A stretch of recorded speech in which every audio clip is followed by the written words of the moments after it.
Hey there, Cosmic Warriors, and welcome back to another video. And if you are new here, my name is Hannah. I am a Western Practical Astrologer. Okay, so in today's video, we are going to be exploring Scorpio season 2024. I know, can you believe it? Halloween is upon us. Happy Halloween, everyone. Right, so before we do dive in, please make sure to comment, like, subscribe, all that good stuff. Let me just get that presentation again. It just disappeared on me, but that's okay. We're back. Yes, make sure to comment, like, and subscribe. That's if you like the video, of course. And also, if you're interested in booking a reading with me, you can visit my website, hannahselsewhere.com. There you can also find my astrology products if you're interested. Okay, so here we see the important dates. Scorpio season starts on the 22nd of October this year, and we also have here Vesta entering Libra after being in Virgo the past few weeks. So that will be on the 27th. And then we also have the new moon in Scorpio on the 1st of November. So the day after Halloween, we've got this new moon in Scorpio. Then Mercury enters Sagittarius the next day. The next day after that, we have Juno and Mars changing signs. So Juno will enter Scorpio, and then Mars will enter Leo. Remember that we will be gearing up for that Mars retrograde in both Leo and Cancer. So that will begin around December time. But we still got a little bit of time here with Mars direct, though. Just want to mention Mars is in its pre-shadow period, so just remember that. Then we have here on the 11th of November, Venus entering Capricorn. Saturn turns direct on the 15th. We've got Pluto turning direct there, right? And that happened on the 11th of October. Then we've got Saturn following suit on the 15th of November. Then we also have the full moon in Taurus happening on the same day. Then naturally, we will end this Scorpio season with Pluto entering Aquarius. It's, well, one. I have made videos for all of the signs, right? There's part one, there's part two, going into your Pluto and Capricorn story, right? So what has the story been like for you over these past 16 years based on Pluto and Capricorn? We follow Saturn then, that dispositor, through all of the houses. And so we look at each sign. So make sure to check out your sign if you haven't already. But then the other thing that I want to mention here is that remember how Pluto is one of the dispositors of the sun, right? This Scorpio season. So with the sun being in Scorpio, Pluto is one of those dispositors. And my sort of view on this is that we really are closing a chapter. We really are saying goodbye to this sort of Capricorn area of our chart. And naturally, there's still things happening within that area, but I'm just talking about breaking cycles, not repeating the same pattern over and over. I'm talking about our personal power in terms of our self-respect, our dignity, our accomplishments, our achievements. Yes, there is this out with the old, in with the new energy happening for many of us. We just look at this energetically. Let's now explore here Scorpio season. So Scorpio season begins the 22nd of October all the way up until the 21st of November. So essentially what we're doing here, folks, is we're going from collaborating and partnering up, right? This is very much a Libra season thing, to then embracing our transformations. Yes. Of course, Scorpio is also about intimacy. Scorpio certainly dives much deeper than Libra does when it comes to relationships. And there's vulnerability in that, naturally. But you see, these transformations can include relationships, intimacy, closeness, connection. But those transformations can just involve us on more of a personal level, more of a psychological level there. We also go from being fair and just, very Libra, to really, well, getting to the heart of the matter. The truth, you see, can hurt. But in another way to look at this, the truth sets you free. We can maybe argue that's more of a Sagittarius thing, perhaps. But yes, even think about the phoenix, okay? That mighty bird, this mythological creature. Yes, enlightenment. The truth sets us free. Rising up, rising above, ascending, ascending to higher levels of consciousness. Then we also go from shining a light on balance and harmony to extremes. Extremes, right? Scorpio can go to extremes. It can be this all encompassing energy. It can be this or that, very black and white, all or nothing. Yeah. So we will explore these extremes perhaps within ourselves, within our relationships, so on and so forth. And the other thing too is the shadow work stuff. Really looking at and exploring our psyche, integrating the shadow. Now, there are just a few different aspects I wanted to include here. We think about how the Sun will trine Saturn in Pisces throughout the season. It will also trine Neptune throughout the season. There will be that sextile with Ceres. Okay, so Ceres, of course, is still in Capricorn and will then oppose Uranus in Taurus more toward the end of the season. Now, when it comes to these aspects, I just want to say that, you know, these are things that I explore when it comes to daily horoscopes, daily forecasts. And yes, I did have the Patreon. The Patreon will be coming to a close. I just want to say that. But whenever it comes to exploring these, I still want to try and keep it going. So you may be able to gain more information about those aspects over on my Instagram. And if you, of course, would like me to post them on here, I will do that too. All right, so just with the retrograde movements, Saturn turning direct in Pisces. So this will be from the 15th of November. So what you want to think about is exploring the Pisces section of your chart. Which house does Pisces rule? You know, which house is it in? So thinking about the area of life that it rules. And then we also want to think about those degrees. So the retrograde started from the 29th of June. It went from 19 degrees back to that 12-degree point. So look to see, do you have any significant planets in Pisces around those degrees? Maybe we think about degrees that are maybe a bit more, a bit less when we consider orbs, but still think about those planets and how things may be playing out for you on a more personal level. I even know for myself, Pisces is on the descendant at 15 degrees. So that would, of course, apply to me as well. So even think about your angles, okay? The ascendant, the descendant, the midheaven, the imam coli. And just look at the bigger picture, really. We want to think about the other signs involved, you know, any significant sextiles, trines, squares, oppositions, all the rest of it. Of course, you know, when it comes to looking at this stuff on a more personal level, I do provide readings. There are my services that you can find over on my website, hannahselsewhere.com. But yes, just take note of that Saturn direct in Pisces on the 15th of November. Lastly, then, before we do get into your horoscopes, because I know that's what you're here for, just some significant major aspects. Now, again, I tend to more focus on aspects just on their own with daily forecasts on my Instagram, and I can also post them on YouTube here. So we see here that Mars will actually oppose Pluto.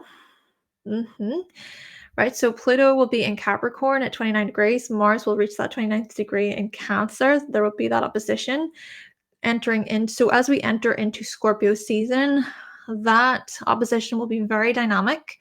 Then we have Mercury making a trine then to Saturn retrograde and the opposition to Uranus retrograde, Mercury being in Scorpio. Then as we move into the first week, Venus, which will be in Sagittarius, will oppose Jupiter retrograde. Then it will also make a square with Neptune retrograde. Then we also will see here that Mercury will have entered Sagittarius by the third week of November, also opposing Jupiter retrograde, and then the Sun will close off the season with that opposition to Uranus retrograde. So still some more retrograde planets happening throughout the season.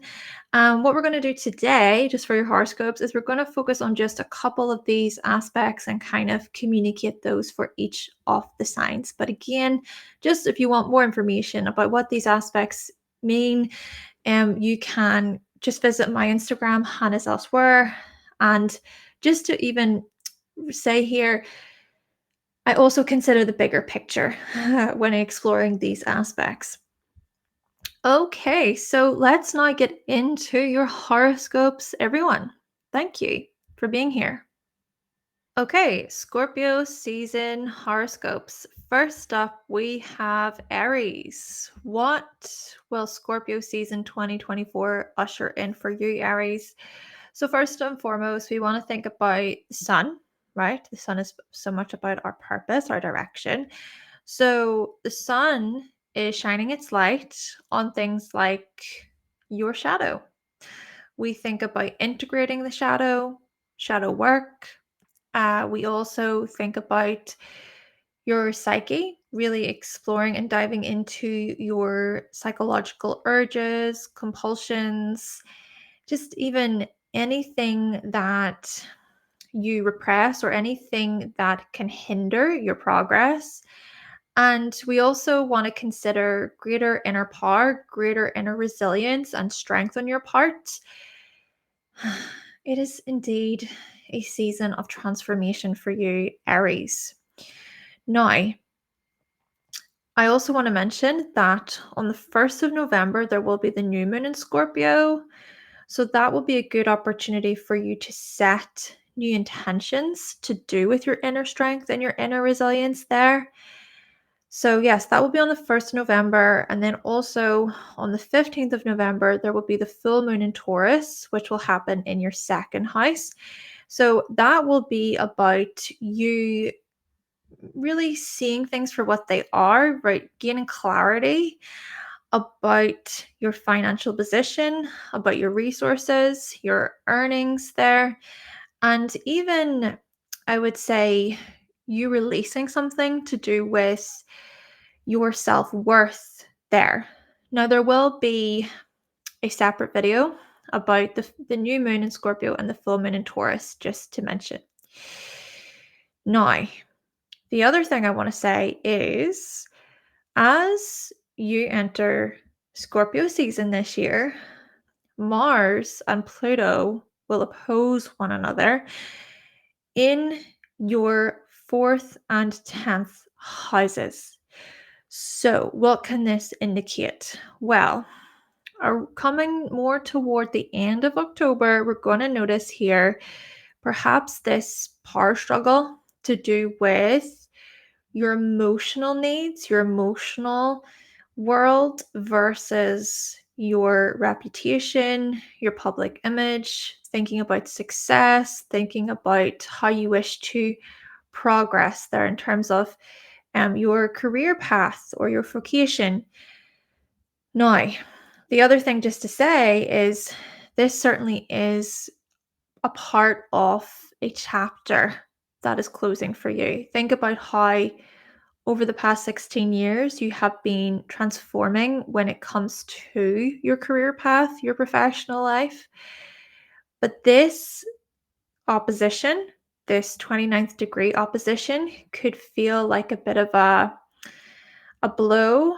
It could feel like I need to let go of this. This isn't serving me. This isn't doing me any good.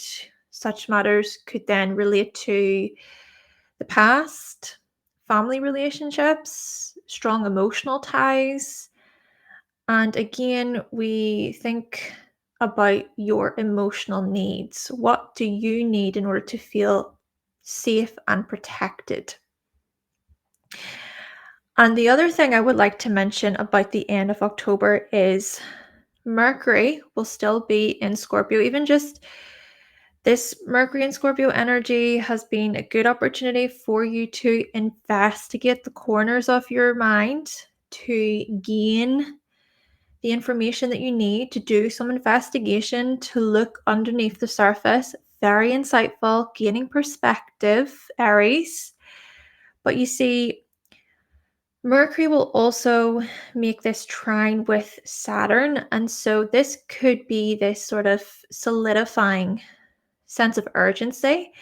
This, I'm never going back there. I'm letting go of this. It's not good for me. It's not healthy for me. Maybe this is also about spiritual insight and drawing from spiritual wisdom, thinking about your intuition.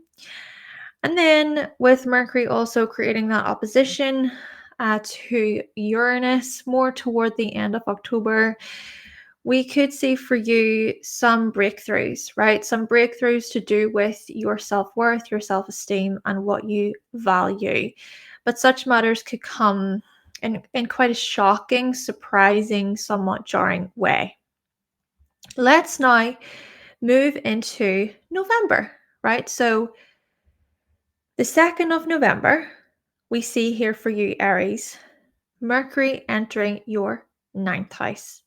So from the 2nd of November for the rest of Scorpio season, and I do just want to say, yes, there will be the Mercury retrograde coming up, but throughout this season, Mercury in Sagittarius invites greater knowledge, right? Learning more, wanting to expand your mind, growing in terms of advanced training, and being really curious about the next step forward. This is about self-discovery. And then we also notice that Mars will enter your 5th house on the 3rd of November. Which, to be fair, there's a bit of a trine happening between these planets. But yes, what can this suggest with Mars? Keep in mind that Mars is your chart ruler. Mars in Leo in the 5th invites, well, so from the 3rd of November for the rest of Scorpio season, this will invite this childlike innocence, this playfulness, this spontaneity, this sense of adventure and freedom and greater curiosity about the next step forward. I think that trine between Mercury and Mars can be very supportive for you in terms of your spirit, in terms of your ego, your identity, and even just your self-expression. Maybe this could be a good opportunity for you to get in touch with what brings you joy, what lights you up, what you're passionate about, what you're interested in, what inspires you in life, even thinking about your hobbies and your forms of recreation there. Moreover, Venus in Sagittarius will oppose Jupiter and square Neptune coming into November. Let's just think about Venus being in Sagittarius throughout much of Scorpio season. So what can this suggest for you? This can suggest this freedom, this desire to want to travel, to roam. Again, this is about greater exploration. But with Venus, this is about pleasure. This is about desire. Maybe even perhaps your relationships come into this, right? New relationships, right? Could be establishing new relationships that bring you hope and joy and curiosity, greater love, greater connection. Or it could be a case of the relationships that you're already in and just feeling really inspired and uplifted by them. But like I said, Venus will also oppose Jupiter and square Neptune. So coming into November, we could see this overextension or just maybe bringing awareness to times when you can overextend yourself or where you can bite off more than you can chew. I think this is important then to be wise with your words, to be cautious of what you're saying, to be cautious of what you're sharing with others, to use some kind of discretion there. And maybe as well, this is about looking at what you're relearning. Okay, maybe trying to become more familiarized to keep yourself up to speed within a particular subject area. Keep in mind that Jupiter is retrograde as well. And with the square to Neptune, could be this whole thing of things feeling quite foggy, or it almost feeling like you're waking up from a dream. This stuff could be related to relationships, partnerships, resources, your self-worth, coming out of a fog, or just trying to see things in a more hopefully realistic way. But naturally there could be some idealism involved in this. But maybe, given the fact that that Neptune is retrograde, there can be this reevaluation process happening for you. Okay, we are now going to explore the second week of November. So coming into the 11th of November, Venus will enter Capricorn. So Venus will enter your 10th house. And that same week, Saturn will turn direct in your 12th house. Keep in mind that Saturn is the dispositor of Venus in this case. So what can this invite for you during that time? Well, for many Aries, you're going to be standing in your power. You're going to be standing in your mission. It's like, I'm here. I'm gaining respect. I'm gaining feedback from others, professionals. I'm working with experts. I'm being mature. I'm being wise about my choices, about my options. And I think what is quite interesting about this really is that Venus enters Capricorn, right? And then what do you know? Pluto leaves Capricorn the third week of November. So as we close Scorpio season, Pluto will leave Capricorn and re-enter your 11th house. So it's almost like this stuff that you're letting go of, this stuff that you are finalizing, closing up, finishing up, when it comes to your career path, your professional lives, when it comes to your reputation, your accomplishments, your achievements, all these things. Well, Venus will then follow that path and kind of go, hey, well, there's other rewards here. Hey, well, you've done all of this work. How about we give you this? How about we give you a raise? How about we give you a promotion? Have you ever thought about reinventing yourself in this way within your career path, or when it comes to your reputation? Just even feeling good, feeling damn good, and going, you know what? I've worked for this. I worked damn hard for this. I deserve this. Oh, yeah. Oh, yeah.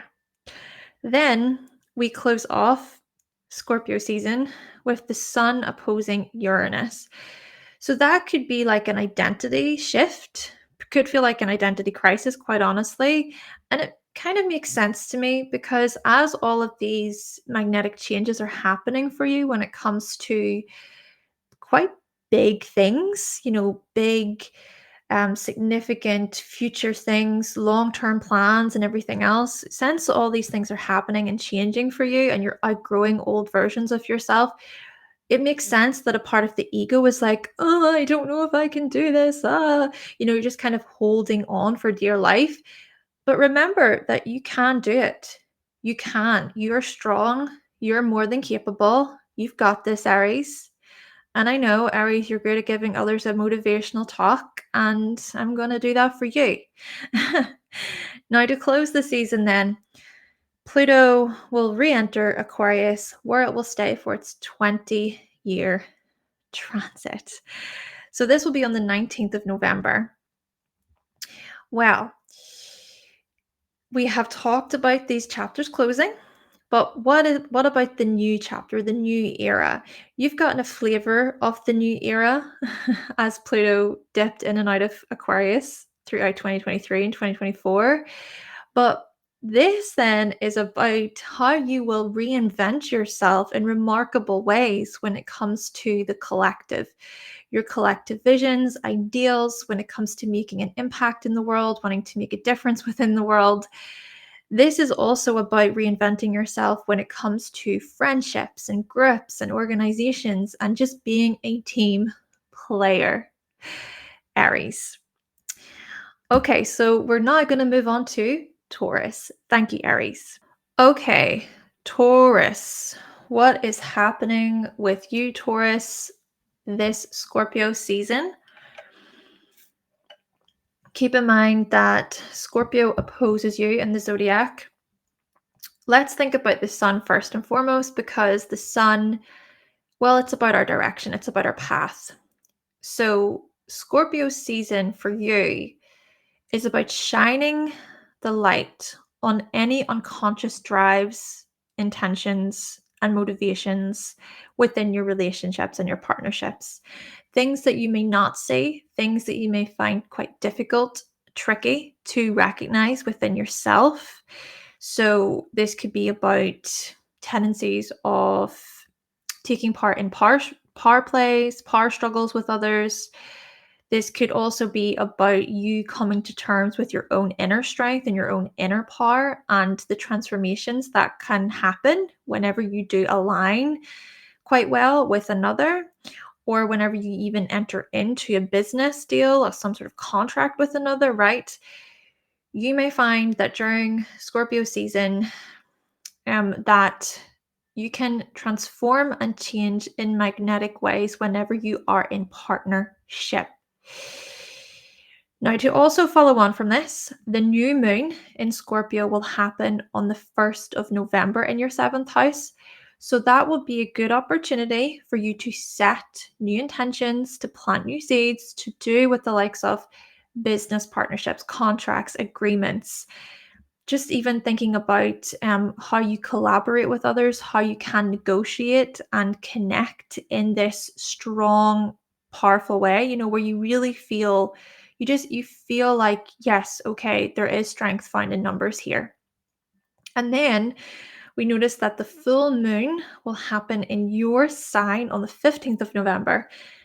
So that full moon will invite some kind of release, a shedding, a letting go to do with your identity, to do with a certain aim or goal of yours.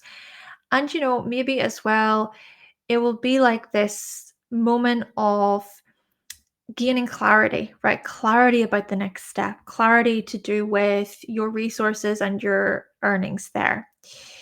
There will be a separate video about the new moon in Scorpio and the full moon in Taurus.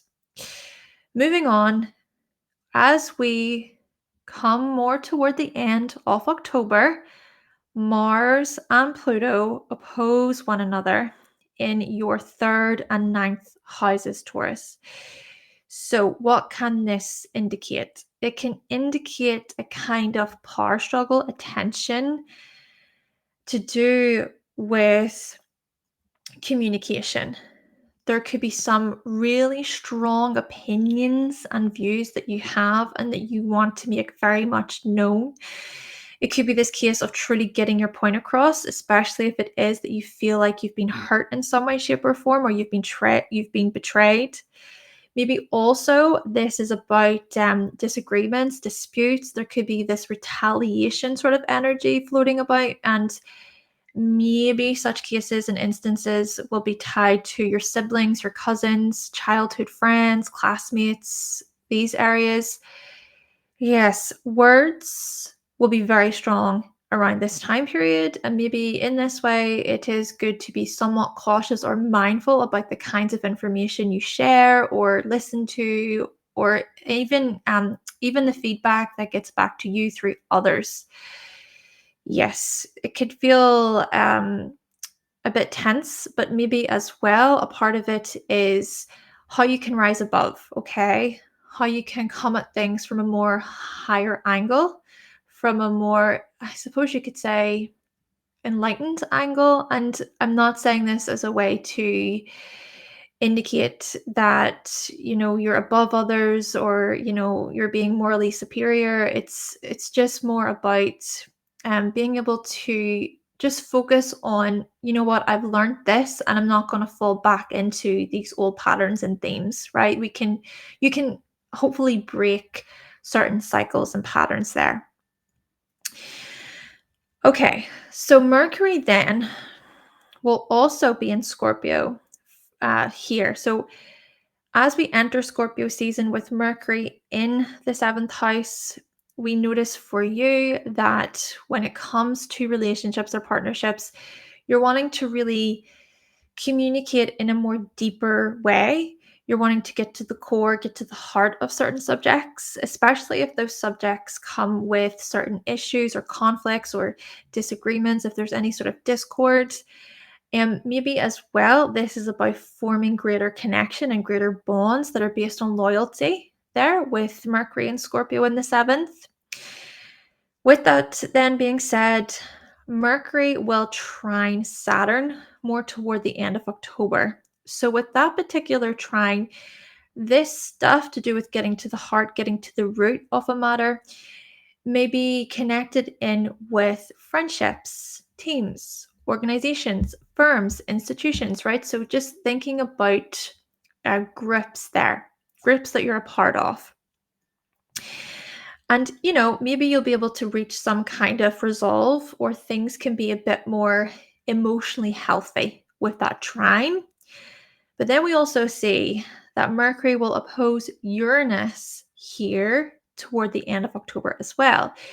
So this particular aspect can indicate a breaking free mentality, maybe from you, maybe from another person. Maybe this is even about things coming to a close when it comes to a contract, an agreement. Perhaps even this relates to your finances, your earnings there, with Uranus being in your sign. But whatever the case may be, things could come out of nowhere, right? There could be a shock factor to this energy. Coming into the first week of November, then for you, Taurus, we notice that on the 2nd of November, Mercury will enter your 8th, and then on the 3rd of November, Mars will enter your 4th. So, what I want to say here is that with Mercury being in Sagittarius in your 8th, this transit for Scorpio season can invite more of this investigative research process to do with, okay, what about adventure? What about how we can expand as a couple? Thinking about sharing to do with the 8th house. Maybe, for instance, this is about you and your significant other coming together and realizing, oh, okay, we've got to save for this. We've got to manage our time here better so that we can work toward our aspirations and our dreams. Perhaps the kinds of things that you wish to save for is about your resources and accumulating more resources for fun and pleasure and enjoyment. And I cannot but think that, yes, this will be related to romance and love, maybe children. Hey, children could be a part of this, given how Mercury does rule both the 2nd and 5th houses for you. But even just with relationships to the side for a moment, this could be more of a psychological discovery. That this is more about you maybe seeking out more information to do with your own psychology, getting to know yourself on a deeper level, getting to know your patterns, your habits, why you do the things you do. Maybe even exploring certain tools, could be about astrology, for example, right? So, really wanting to take things to the next level when it comes to astrology or some other tool there for greater self exploration and self discovery. Moreover, with Mars entering the 4th, we do see here that from the 3rd of November for the rest of Scorpio season, there's just a lot of goal setting, intention setting to do with family, home, okay, thinking about even the kinds of attention and applause that you receive within the family or within your home. And maybe it is partly about wanting to feel like you're appreciated more, or it could be about others, other family members wishing to be appreciated. And of course, the thing about this is, do be mindful. I suppose I should have said this for Aries as well, but do be mindful of going overboard with this stuff. And the reason why I'm saying this is because keep in mind that Mars is the other dispositor of the sun, right? It's the traditional dispositor of the sun during Scorpio season. And so Mars and Leo could really dramatize things, right? And even Scorpio itself can be quite intense. So there could be some sort of dramatic urges, compulsions. There could be a lot of anger even that comes up within family members because of attention, because of needing this applause or recognition. Maybe even a part of this is feeling a bit bruised or hurt, or like your ego has been somewhat bruised because you're not getting your way or other family members are not getting their way, and then you're feeling really underappreciated. Yeah, things could feel quite intense in this regard. But hey, still, Mars in this position can also indicate that you're making moves, okay? You're going to be making many significant moves and being quite busy, quite active then when it comes to family related topics. Thinking even about your living situation, your home, right? Adding to your home. Then we notice that Venus, of course, is in your 8th house throughout much of Scorpio season. So with Venus and Sagittarius in your 8th house up until the 11th of November, this is so much about intimacy. This is about feeling close, feeling desirable. This is about sex, deeper pleasures, perhaps exploring different enjoyable positions, for instance, or being quite curious about other opportunities there. Or this could also be about earnings, money, materials, how you share then, right? So which resources and materials are shared. And do keep in mind that Venus is your chart ruler. So for this part of Scorpio season, it does seem as if a big part of the focus will be more on joint financial gains, joint financial areas. And that could be between you and your significant other, right? Or this could be between you and a business partner, thinking about management and business there too.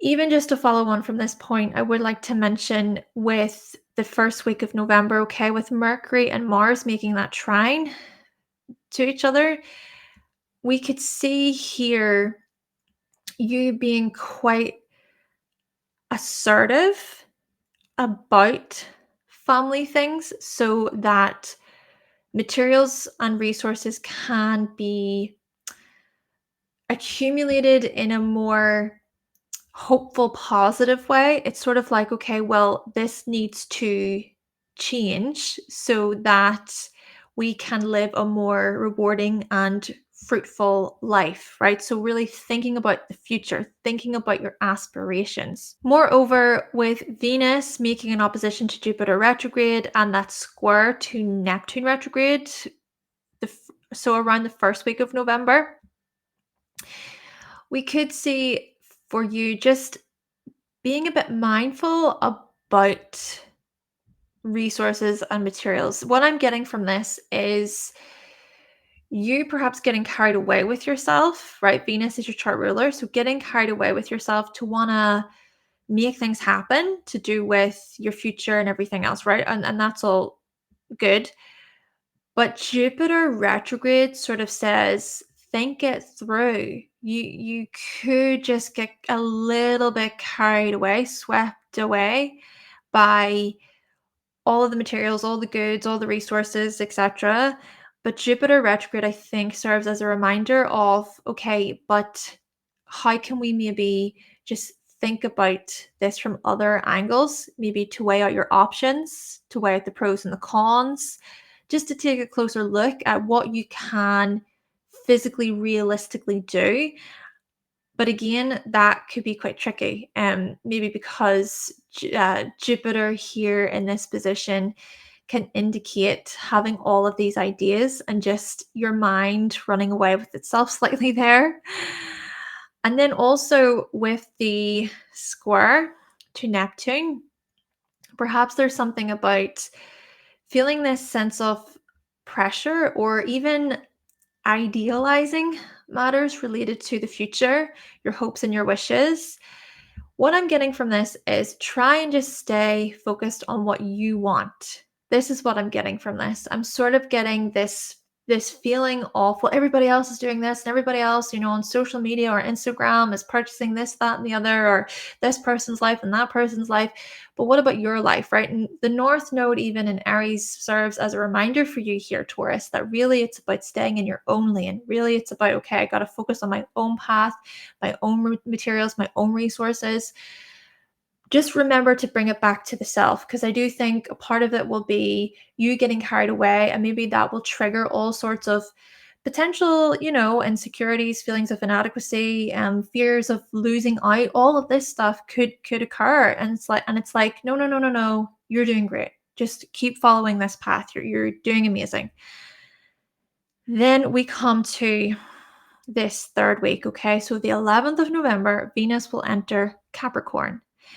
So this right here, I think, will be that kind of moment of, yeah, okay, I'm going to be responsible. Yeah, okay, I need to also make sure that I'm planning things out. And it's not just a fantasy. It's not just me running away with myself. I just got to maybe investigate a little more into, right, what about the career stuff? What about my security? What about my resources? How am I being mature? How am I being responsible? And I want you to remember with this as well that firstly, Saturn will turn direct in your 11th house that same week. So this stuff will also be like a wake-up call tied to friendships, tied to the ideal stuff that I just previously mentioned, tied to communities and groups. So a lot of realizations, I think, and realistic views about the next step forward.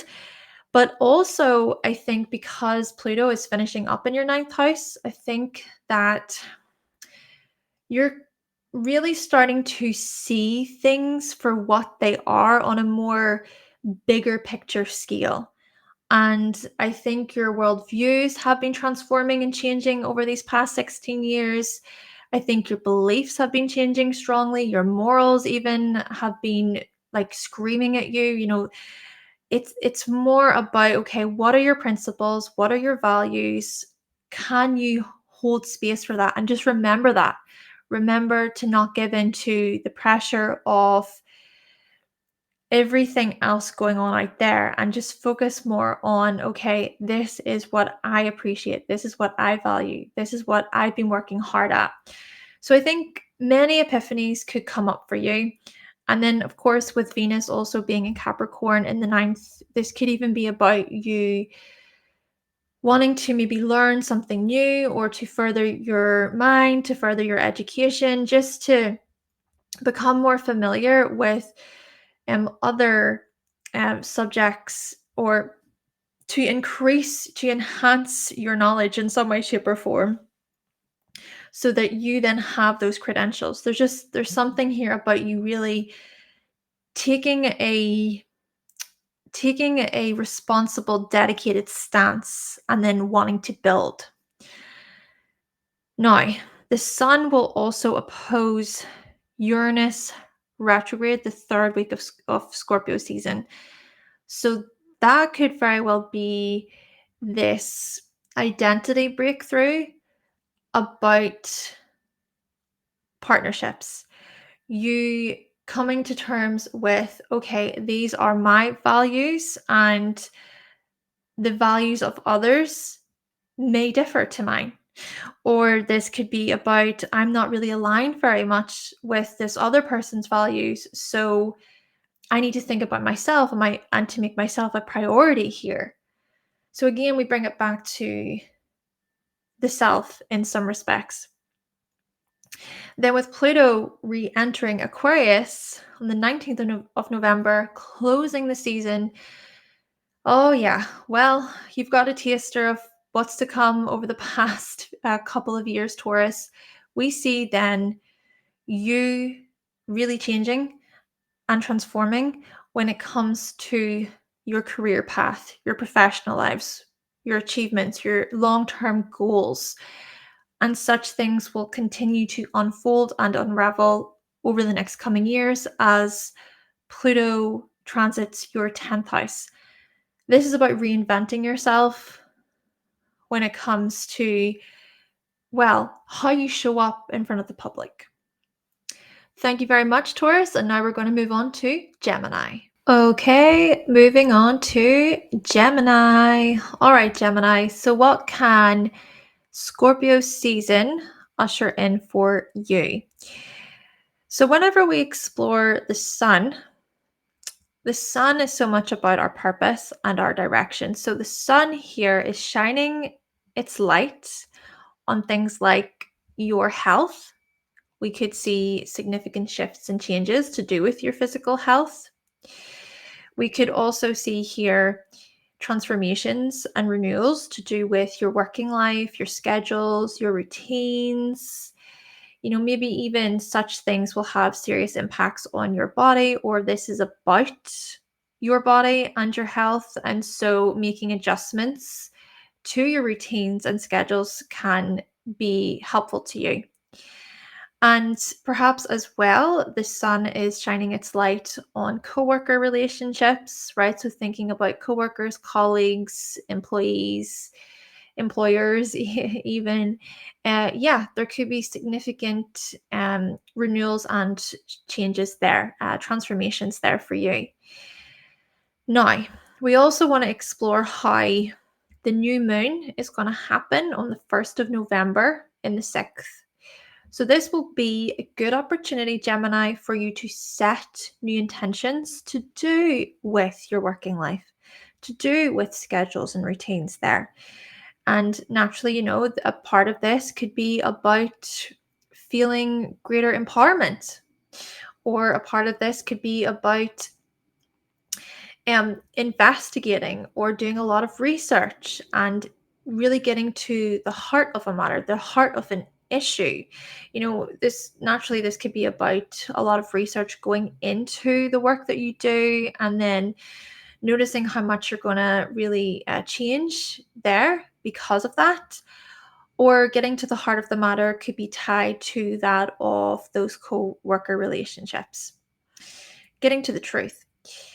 Then we also notice that the full moon will happen on the 15th of November in Taurus in your 12th.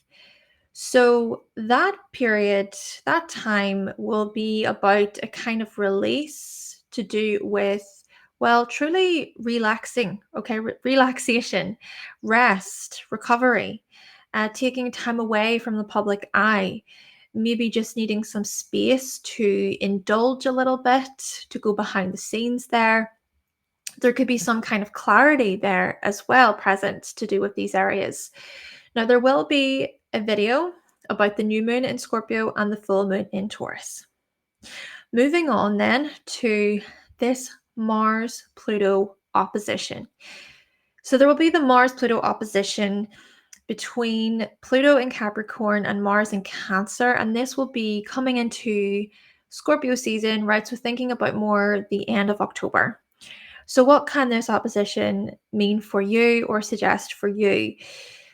Well, naturally, this could be about some tension or disagreement or conflict to do with money, to do with materials and resources. For example, this could be about how things are shared between you and your significant other, between you and your spouse. Or maybe even a part of this is you holding on to a particular source of income, or feeling a bit worried, maybe apprehensive about a certain source of income there. Or this could be about those intimacy renewals, those getting to the core of any intimacy issues or challenges. And perhaps too, there could be some sort of power struggle or tension that comes up related to, well, your psyche, thinking about the shadow, any, controlling behaviors could come up to the surface and having to look at those things, or vulnerability. Okay, so vulnerability, fears of vulnerability, fears about your money, fears about your security, just working through those things even, and being quite vocal and honest about any assistance and help or support that you'll need around that time period. Then we see here that Mercury will be in Scorpio throughout much of the season. So Mercury, keep in mind, is your chart ruler.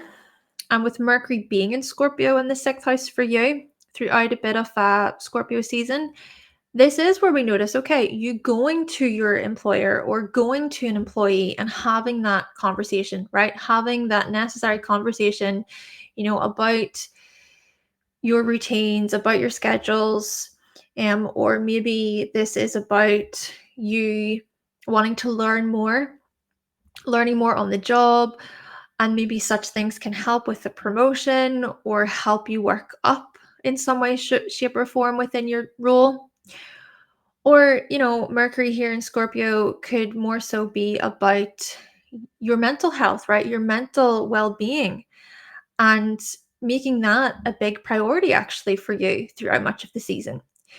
We also notice that there will be the trine to Saturn. So that will be more toward the end of October. So Mercury trine Saturn, yes, this could be about greater boundaries to do with your career path. Okay, setting healthier limitations, putting even healthier disciplines in place, right? So thinking about discipline, practice, and even showing great determination when it comes to your vocation, your profession there. But doing so, I think, in a more spiritually aligned way with Saturn and Pisces. Then we see here as well that Mercury will oppose Uranus toward the end of October. So that opposition could be a kind of wake-up call. It could be an epiphany, a realization to do with, well, how you can look after yourself, how you can support yourself. Or it could more so be about really vocalizing to others that you need some time to relax. And there's no negotiating really back. There's no reaching a compromise, so to speak. It is about, okay, it's as black and white as this. I need time for me, just as an example.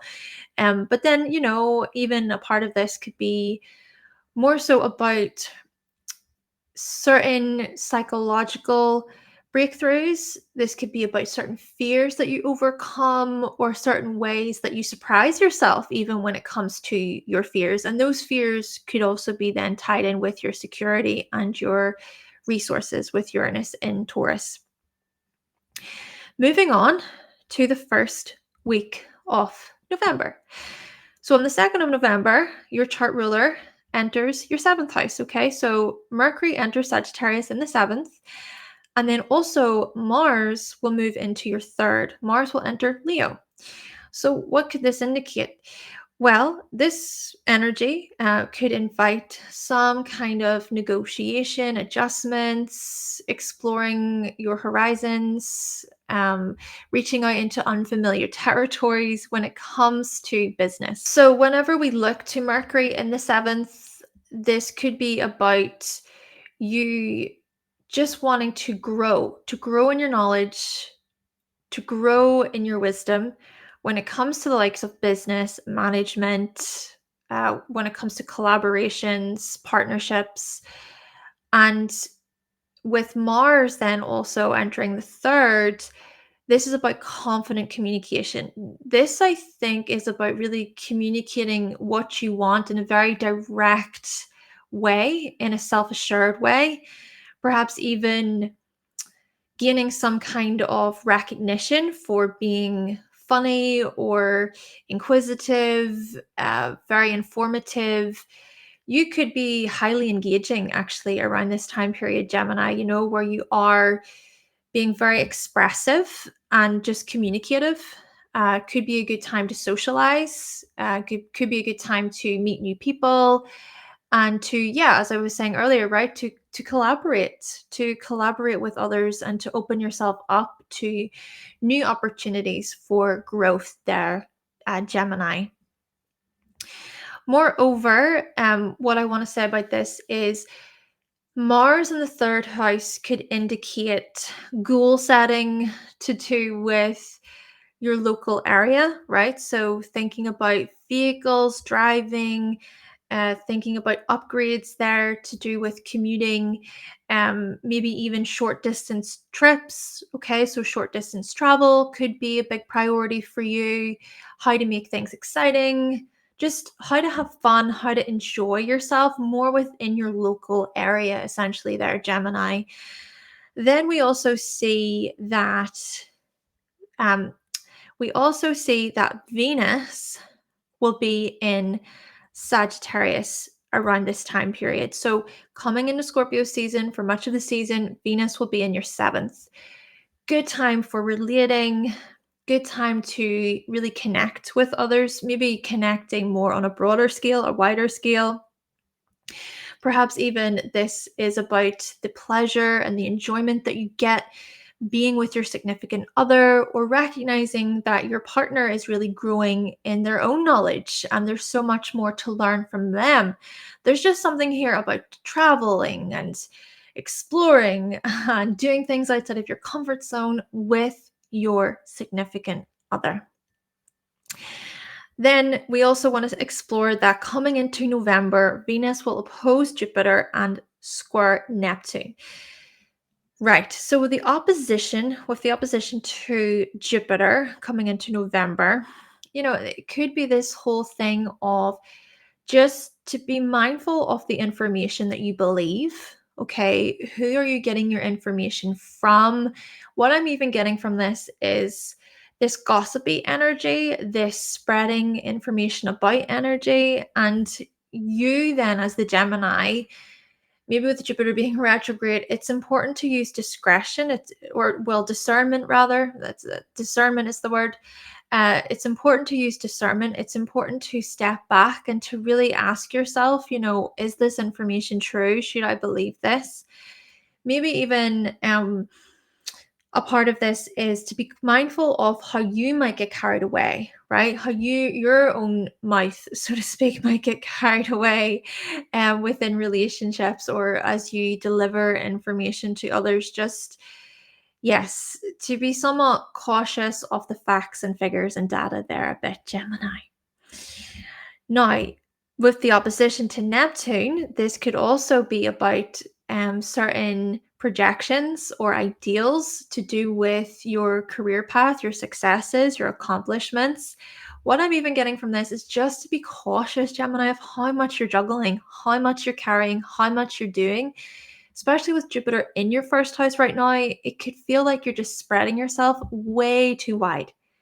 And then that is going to be further amplified, I think, by the fact that Venus and Mercury will be in the seventh, and then Pisces will be playing a role in all of this. So yes, just kind of similar, I suppose you could say, to what I was saying to Taurus. Try to just stay in your own lane and try not get carried away by any falsehood or anything that's deceptive that tries to take you off your path, or to sway your moral judgment.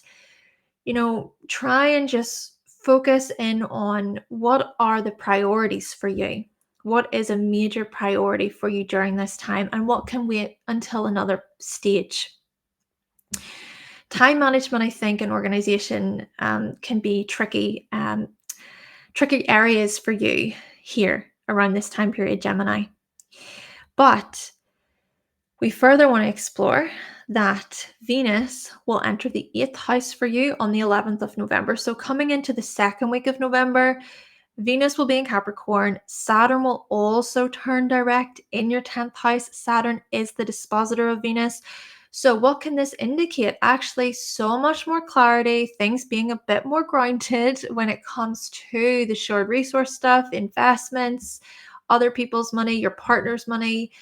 So we're going to see more of the seriousness, more of okay, it's time to get the job done. It's time to really focus in on what our values are as a team, as a couple, as a business, as a partnership here. So Yes, kind of looking at, okay, we want to be successful. We want to make it through this. We've got this joining together energy, I think, which can be very dynamic, and even thinking about greater focus on intimacy, the transformations of intimacy and the growth there, the overcoming of certain fears, and looking at the shadow, looking at any blockages, any power struggles, any manipulative tactics, any parts of the self that want to control or to keep locked away. So you can do this. And here's the thing. Do remember that Pluto has been transiting your eighth house for the past 16 years, Gemini. And I know from this that this transit can indicate a lot of loss, a lot of grief, a lot of pain, suffering. It can feel like a real punch in the gut, with this energy. But it can also really be about your resilience, your strength, your personal power, your ability to overcome. And maybe a good opportunity then here is to reflect on the past 16 years and go, I don't recognize that previous version of myself. I'm ready to embrace a new era, and to climb a new mountain of success, if you will. So, yes, you could surprise yourself, Gemini. Naturally, the sun will also oppose Uranus retrograde. So, we're thinking about the third week of November. So, coming toward the end of Scorpio season, this particular part of the transit, it could be this sort of this ego matter that wakens you up or makes you see things in a whole different light. And such things could be about work, could be about your health, could be about your routines, your stress levels, how you manage your time. I think there could be some surprises and unexpected changes that come up, and maybe they're so powerful and so profound that you completely do away with a particular habit or a routine, for instance. Naturally, then, to end this, Pluto will re-enter your ninth house. So, thinking about the 19th of November, Pluto will begin its 20-year transit throughout your ninth. So, indeed, you have gotten a taster of what's to come over the past couple of years. But with this, well, this is so much about your worldviews, your beliefs. This is about you expanding your mind and reinventing yourself when it comes to these areas, okay? To reinvent yourself and to see, actually, yeah, I don't believe these things anymore. I used to believe in X, Y, and Z, but actually, I now see it this way. Or this could also be about, you know what? I used to think that this thing was the right thing to do. Actually, upon reflection, I noticed that I wouldn't do that now. So, there's just so much about your own judgments and your opinions and your worldviews that will come up. Your truth, I think, will certainly shift and change. And such matters could very well change the trajectory of your life. So I'm also going to say that, Gemini. And, even just to finish off here, this could be about you really gaining sort of momentum or looking toward your own personal power when it comes to higher education, really going out of your way to make things happen when it comes to your higher education and just furthering your mind. Maybe thinking about those future trends and themes that you come to notice and recognize, and then you can get ahead. You can get ahead of it, and you can then create the future in this way, be a part of the future and those changes that are to come with respect to education. Thank you very much, Gemini. Good luck during Scorpio season. Now, we're going to move on to Cancer. Okay, Cancer, let's now explore Scorpio season for you. What is coming up? Okay, so first and foremost, the sun here is about our direction. And so the sun during Scorpio season shines its light on things like your creativity, your self expression, your ego, your individuality. So, considering how you might transform, how you might evolve when it comes to these very things throughout Scorpio season. You could also evolve when it comes to children, such as actually having a child, or this is about even transforming when it comes to how you parent your children. Maybe as well, a part of the transformation stuff throughout Scorpio season is tied in with fun and play, dating, getting to know your significant other in a more romantic way, So, yes, romance could come into this, but it could also be about reconnecting in a romantic way too. Now, there will be a new moon that will happen on the 1st of November in Scorpio. So that new moon will invite you to set new intentions to do with things like romance and love, desire, passion, pleasure. And then there will also be the full moon in Taurus, which will happen on the 15th of November in your 11th house. So we could see some releasing, some shedding, clarity to do with friendship circles, group participations, thinking about the kinds of companies or organizations or institutions you're a part of or that you would like to be a part of. So yes, all of course for a reason of stability and security. But there will be a new moon in Scorpio video and a full moon in Taurus video to come. Right. Let's now think about this opposition between Mars and Pluto. We enter Scorpio season and then there's this opposition happening. What can it suggest for you? Well, let's think about how Mars is in the first house. And so a lot of this is about the self. Okay. Your aims, your goals, your direction, your wants. What do you want to achieve? What do you want to accomplish? So a lot of it is to do with the self. Your self-image is very much highlighted here. Even protecting your self-image could be a big part of this. And then with the opposition between Pluto in the 7th and Mars in the 1st, we could see this power struggle, this tension between you and your significant other, between you and a business partner. This could even be a close friend. So there could be some sort of tension, disagreement, a power struggle involved.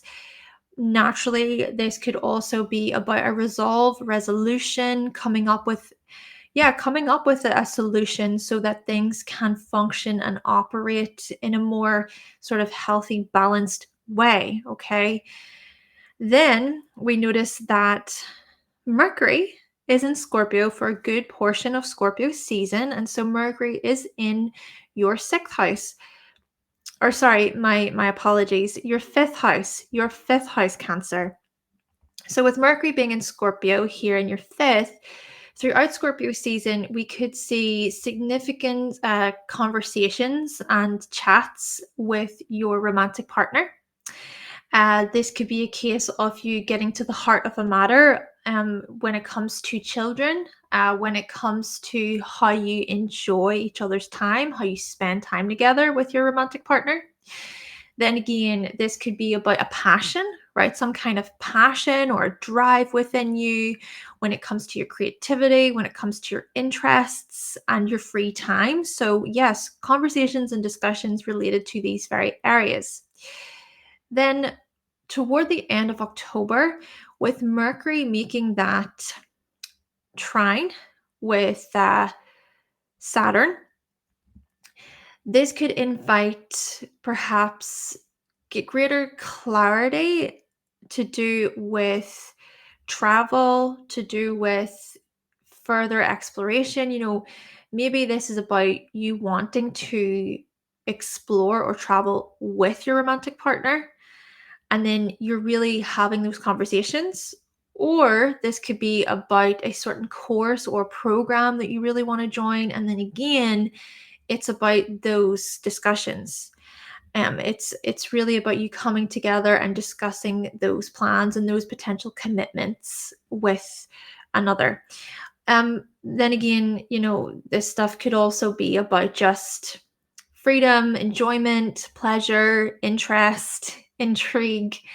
Yeah, following your heart's desire too. Then we also notice that Mercury will oppose Uranus throughout the end. So more toward the end of October, with Mercury opposing Uranus, Honestly, this could be about plans changing, things just happening unexpectedly with respect to your hopes and wishes for the future. This could be about, okay, well, we thought we were going to plan it this way, but actually we need to make plan B or follow a different path because of an unexpected matter that could very well shake things up. Or this could be about you becoming more awakened to a particular friendship situation or group company situation or team matter, that again perhaps puts things into perspective, and then you change paths, you change direction.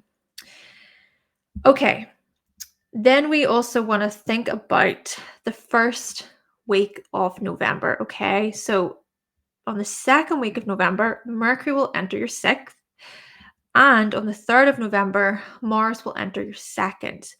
So, with Mercury entering your sixth, we're going to see the conversations more be catered to, okay, what about routines? What about schedules? What about work? How much are you doing? What are you committed to? How are you maybe how are you maybe overextending yourself? How much are you actually taking on? Maybe even this is about seeking some more time off, or just wanting more time away to like explore, to go on holiday, to do things outside of your comfort zone, right? Even just inviting some of that energy into your everyday life, where there is greater adventure and greater curiosity. Again, this could just be on a mundane level, or this could physically be you just needing that time away from the everyday stuff, right? A holiday, just some time off, maybe to shower your head, to clear your head cancer. Then we also see with Mars then entering your second house, your goals really being about, okay, it's time to focus on my resources, my physical security, and my survival, essentially. Maybe because of children, or maybe because of forms of enjoyment and things that you want to save for, and things that you really like and you enjoy, right? Pleasurable experiences, really these interesting passions of yours, thinking about how you value your creativity, you value art. And with Mars even making a bit of that trine with Mercury, this could be about just focusing more on the material stuff, focusing more on the everyday routine stuff, and how you can save, how you can budget. So, yes, with the second, sixth house activations, this is more about more of the practical things. Then we notice that Venus is in. So Venus is in Sagittarius for much of Scorpio season in your sixth house.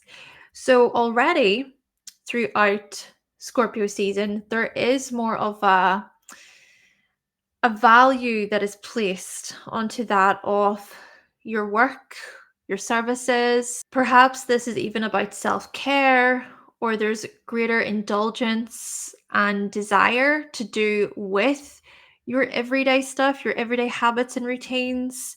Just finding the enjoyment, finding the pleasure in the everyday. We come back to this, but with Venus, it's more about attraction and beauty and appreciation too, right? To even feel appreciated, perhaps by coworkers, by colleagues, by employees there. So in this way, yeah, it could even be that you are given a raise, or you're given some sort of kind feedback, or people appreciate you. You see that appreciation coming from people you work with. Moreover, when we explore the first week of November, Venus will oppose Jupiter. So there could be this feeling of, you know what, I do get a sense that I'm rushed off my feet, or that I am biting off more than I can chew, or I'm spinning way too many plates. I actually need some time to go behind the scenes, to even think things through about my path, about how I wish to grow, right? Because Jupiter in the 12th is so much about, okay, think this over, think things over when it comes to your future aspirations. Yes, with Jupiter in the 12th house, this has been about you going behind the scenes to get curious about how you wish to grow and how you wish to expand in your knowledge. But maybe with the opposition, a bit of it is it's just more about taking your time and exploring what your options are and trying not to get carried away with yourself. Yes, trying to center yourself maybe to more so align yourself with your intuition. What is spiritually coming through for you around this time period, especially because Neptune will be a part of this, right? The Neptune square. So your spirituality and your beliefs and everything will come into this, I think. I think your moral compass will also come into this. There's just something here about, okay, there's a new opportunity, there's a way to grow, there's a way to expand in my knowledge or to just expand in terms of my own personal growth.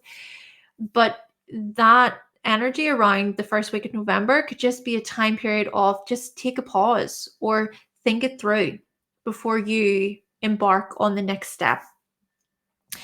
Now, the second week here of November, Venus then will enter Capricorn. So Venus will enter the 7th on the 11th of November, and then Saturn will also turn direct on the 15th of November in your 9th house. So keep in mind that Saturn is the dispositor of Venus in this case. So we could see then this sort of greater focus, this greater value being placed into the likes of travel plans, committing to a course, committing to a training, sort of an advanced training class. This could even be about you doing it with your significant other, right? So maybe traveling together, or it could even be a permanent thing, right? A permanent move, permanently moving to a different part of the world, right? So relocating could come up, or this could more so be about your own personal views about the world and how you relate to it and what's being reflected back to you, and what are your values, what are your priorities, where do you see yourself in the next 10 years, for instance, especially when it comes to marriage, when it comes to love, when it comes to business and partnerships there. I think that, yeah, it's this whole thing of you're going to be reminded of the long haul strongly, and naturally Pluto has been transiting your 7th house for the past 16 years, Cancer. So a lot has been coming up to do with partnerships and relationships and how you've matured, how you've grown, and how you've even learned, right? You've learned from past mistakes, you've learned from certain things that maybe you're not so proud of, and maybe even you've learned from the kinds of ways that you don't want to show up in relationships anymore, or the kinds of partners that you don't want to attract into your life anymore. Could even be you realizing any manipulative, controlling tactics that have been presented to you via relationships, and you having to sit with those things, and the amount of strength that it must have taken for you to overcome or to sort of get out of a particular relationship situation there. And of course, that could be about business too. But whatever the case may be, I think Venus entering here into the 11th, or sorry, into the 7th house on the 11th of November throughout Scorpio season, I think that this could be like a reflection, right? This reflection of this is your self-worth, right? This is how much you've grown. These are the boundaries you've put in place. You should be proud of yourself, give yourself appreciation. And of course, it could also be that it's your partner that reflects this stuff back to you as well. Okay. And maybe even a part of it is about greater commitment and integrity on your part or your partner's part. Then the third week of November, coming toward the end of Scorpio season, the sun will oppose Uranus. So that opposition could be this aha moment, this electrifying energy, this jarring energy to do with other people and the group's values, the group's priorities, maybe recognizing how you're just not aligned with that stuff anymore, or even recognizing that you are aligned. And so there's some sort of shift in that way, just whatever way you want to look at it. Or naturally, this could even be about a team situation that is enough to make you express yourself, right? To really express, okay, this is how I see it, and this is how I'm going to learn from this experience. Yes, there could be some unexpected event or a surprising situation that happens between you and members within the group. Closing off Scorpio season, then, we notice Pluto re-entering your 8th house from the 19th of November. So you have gotten a taste, a flavor of this for the past couple of years, but really, Cancer, what can I say? I'm going to give it to you like this. Whenever I explore my solar return chart for this year, Pluto is in the 8th in Aquarius, and I have experienced a lot of loss, a lot of grief, many endings, just within the space of nine months or so. And so we could see this for you, okay? We could see loss and grief and pain from this, right? But we could also see then you reinventing yourself in terms of your mindset, right? Mindset shifts, maybe because of a loss, right? And of course, the loss could be a significant person in your life, but the loss could also be, maybe related to a business, a career, friendships, a certain team that you thought you were going to be a part of for many years or for longer, right? But whatever the loss, I think it will put things into perspective for you. One thing that I've learned from grief is that it changes you. It changes you forever. So I just think that this could be the kinds of perspectives that you're going to gain over the next coming years with Pluto in your 8th. Thank you so much, Cancer. And now we're going to move on to Leo. Okay, moving on to Leo. So Leo, what does Scorpio season have in store for you? Okay, so first and foremost, the sun will transit your 4th house. So the sun is so much about our life path, our direction, our purpose. So the sun is essentially shining its light on all matters to do with your family life, your home life, your living situation, your emotional well-being, your emotional needs, even thinking about breaking certain patterns to do with the past, to do with your emotional reactions to things. So we could see some breaking cycles, breaking habits and patterns. Habitual, these things are very much habitual, and they are tied to the past. They're tied to your upbringing.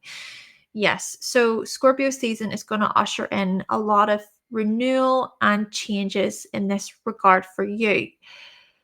Now, there will be the new moon in Scorpio, which will happen on the 1st of November. That will indicate you setting new intentions to do with your family, to do with the past, unresolved traumas there even, right? So yeah, setting new intentions to do with these areas. Then on the 15th of November, there will be the full moon in Taurus, which will happen in your 10th. That full moon can invite a release, a renewal, a shedding to do with your vocation, your career, your reputation, your public image. There could be some kind of clarity that's gained there as well. Even think about how those things are linked in with your self-esteem. Now, there will be a video about the new moon in Scorpio and the full moon in Taurus. Okay, let's now explore this Mars-Pluto opposition for you. So this opposition will happen coming into Scorpio season, so more toward the end of October. And I think what this can invite is some sort of, it could be a transformation, a renewal to do with your emotional needs, even putting your emotional needs first, being able to say enough is enough. I can't physically do this anymore. There could be a lot of health renewals here. Maybe a part of this is your health screaming at you, pushing on you to make a change. There could be some kind of power plays, power struggles, tension, to do with your working life and your services and all you're doing on that level versus what you need to relax, to rest, and to recharge. So it could be like this feeling of a back and forth, but could also be a kind of wake up call, if you will. Then we also notice that Mercury will be in Scorpio for a lot of the season. So Mercury will be in the fourth. So conversations with family members about maybe the past, about any fears or repressed emotions, even having a heart to heart with your mother, with your father about the past, and maybe getting to the root, getting to the core of an emotional situation there. Could be these feelings of urgency coming up around this time period as well within the home. But then you see, Mercury will also make this trine with Saturn toward the end of October. So that could usher in this, okay, let's really talk this through. Let's really get to the core of this situation so that we don't repeat the same cycle again and again. Maybe even a part of this is about forgiveness or healing or feeling through a particular intense matter. Okay, when we think about the eighth house being involved, then again, this could be about necessary conversations regarding shared resources and shared finances. Now, Mercury will also make this opposition with Uranus toward the end of October. So there could be something surprising, something quite shocking to do, well, something quite unpredictable to do with your vocation and how your vocation then is tied in with your livelihood, your resources, your earnings. Just something could catch you off guard and make you question your family life or your home life there. Moving on to November. So as we come into November, the first week, 2nd of November, Mercury enters your fifth house. The 3rd of November, Mars enters your first house. So Mercury in Sagittarius here for the rest of Scorpio season can invite greater play, fun, adventure, going on hikes, getting outdoors, connecting with nature, going to parties, joining in on the fun. There's just this excitable, uplifting feeling, especially with Mars making a bit of that trine then with Mercury. So Mars is the pusher, the doer, the okay, let's make things happen. And so with Mars in your first house, there could be a lot to do with exciting new experiences, exciting new opportunities, right? New chapters to do with the first house. There could also be greater assertiveness on your part, a greater desire to make plans, to initiate, right? It's you sort of calling the shots, so to speak, Leo, and you actually doing things outside of your comfort zone. There's just a lot to do with your spirit, your livelihood, your liveliness, right? These feelings of being alive and enjoying yourself, all of this stuff I think is going to come through. Your passions will very much be highlighted around this time period, Leo. Also, Venus will be in your fifth house for much of Scorpio season, further pointing toward a lot of this stuff. So Venus in your fifth could invite this desire, this likability, socializing, to do with partying and adventure. There could even be a greater desire to want to learn more and to, as I was saying earlier, right, to try things outside of your comfort zone. And, maybe a part of these things is about your social networks and friendships and new groups. And yeah, just joining with new members within your community or just making new friends and being a part of other groups that you didn't actually think possible before. Also, with Venus making this opposition with Jupiter and a square to Neptune, so this will be the first week of November. Well, this one I think is highlighting that, do you know what? You don't have to be friends with everybody, and you're not going to develop these super tight bonds, these super close, close connections with everyone you meet, and that's completely fine. Maybe a part of it is just to switch things up, spice things up. A part of it is to be slightly superficial or just to see how things go. But then on the other hand, this could also be about spreading yourself too wide. This could be about you feeling like you need to be all things to all people all the time, and you maybe getting lost in that slightly, idealizing people. There could be certain projections that happen, whether this be you projecting onto others or others projecting onto you. It could be this thing of getting lost in certain social situations or romantic situations. So I would just say here to remember your boundaries, remember the kinds of boundaries that you've been setting as Saturn has been traveling through your 8th house over the past year and a half. Moving on to the second week of November. So Venus then will enter your 6th house. And then, so this will be on the 11th of November. And then on the 15th of November, Saturn turns direct in your 8th house.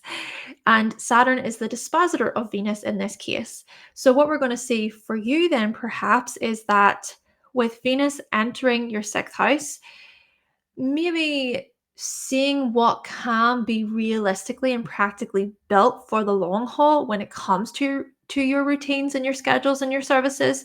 Think about it this way.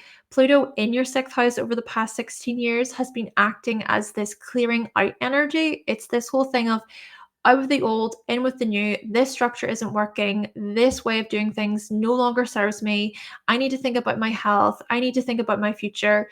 So there's been a cleaning up sort of energy happening. So with Venus now coming along and following this path, there could be this newfound vision, this, okay, I'm going to build with greater intention, with greater clarity. I'm going to build based on the lessons I have learned and how I have matured actually when it comes to my work and my services. So yeah, we think about your resources and your earnings and your materials in this way and just being quite mature and responsible. But then you see with Saturn also direct in your 8th house around this time period and Saturn being the dispositor of Venus, this stuff could also be about building with greater awareness and perceptiveness when it comes to shared resources and materials too, considering how you have reassessed your boundaries and your limitations and your responsibilities when it comes to these very things over the past few months. Then we come into the 3rd week of November, and before we close off Scorpio season, Leo, the Sun opposes Uranus retrograde in your chart.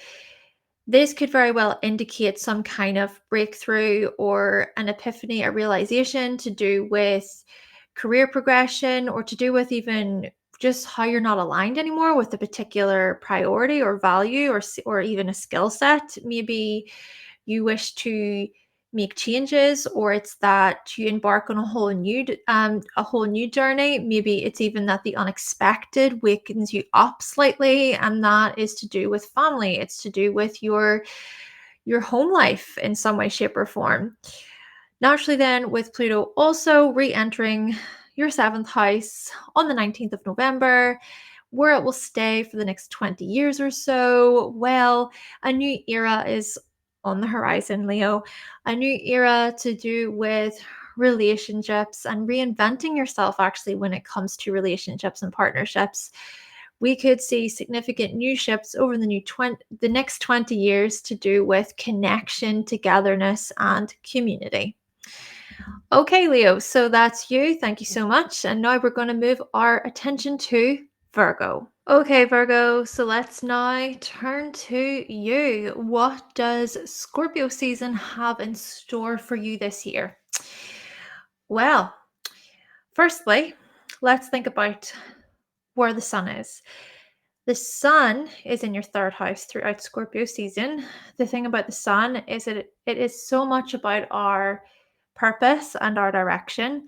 So the sun is really shining its light on things like the kinds of relationship you have with your siblings, cousins, close relatives, right?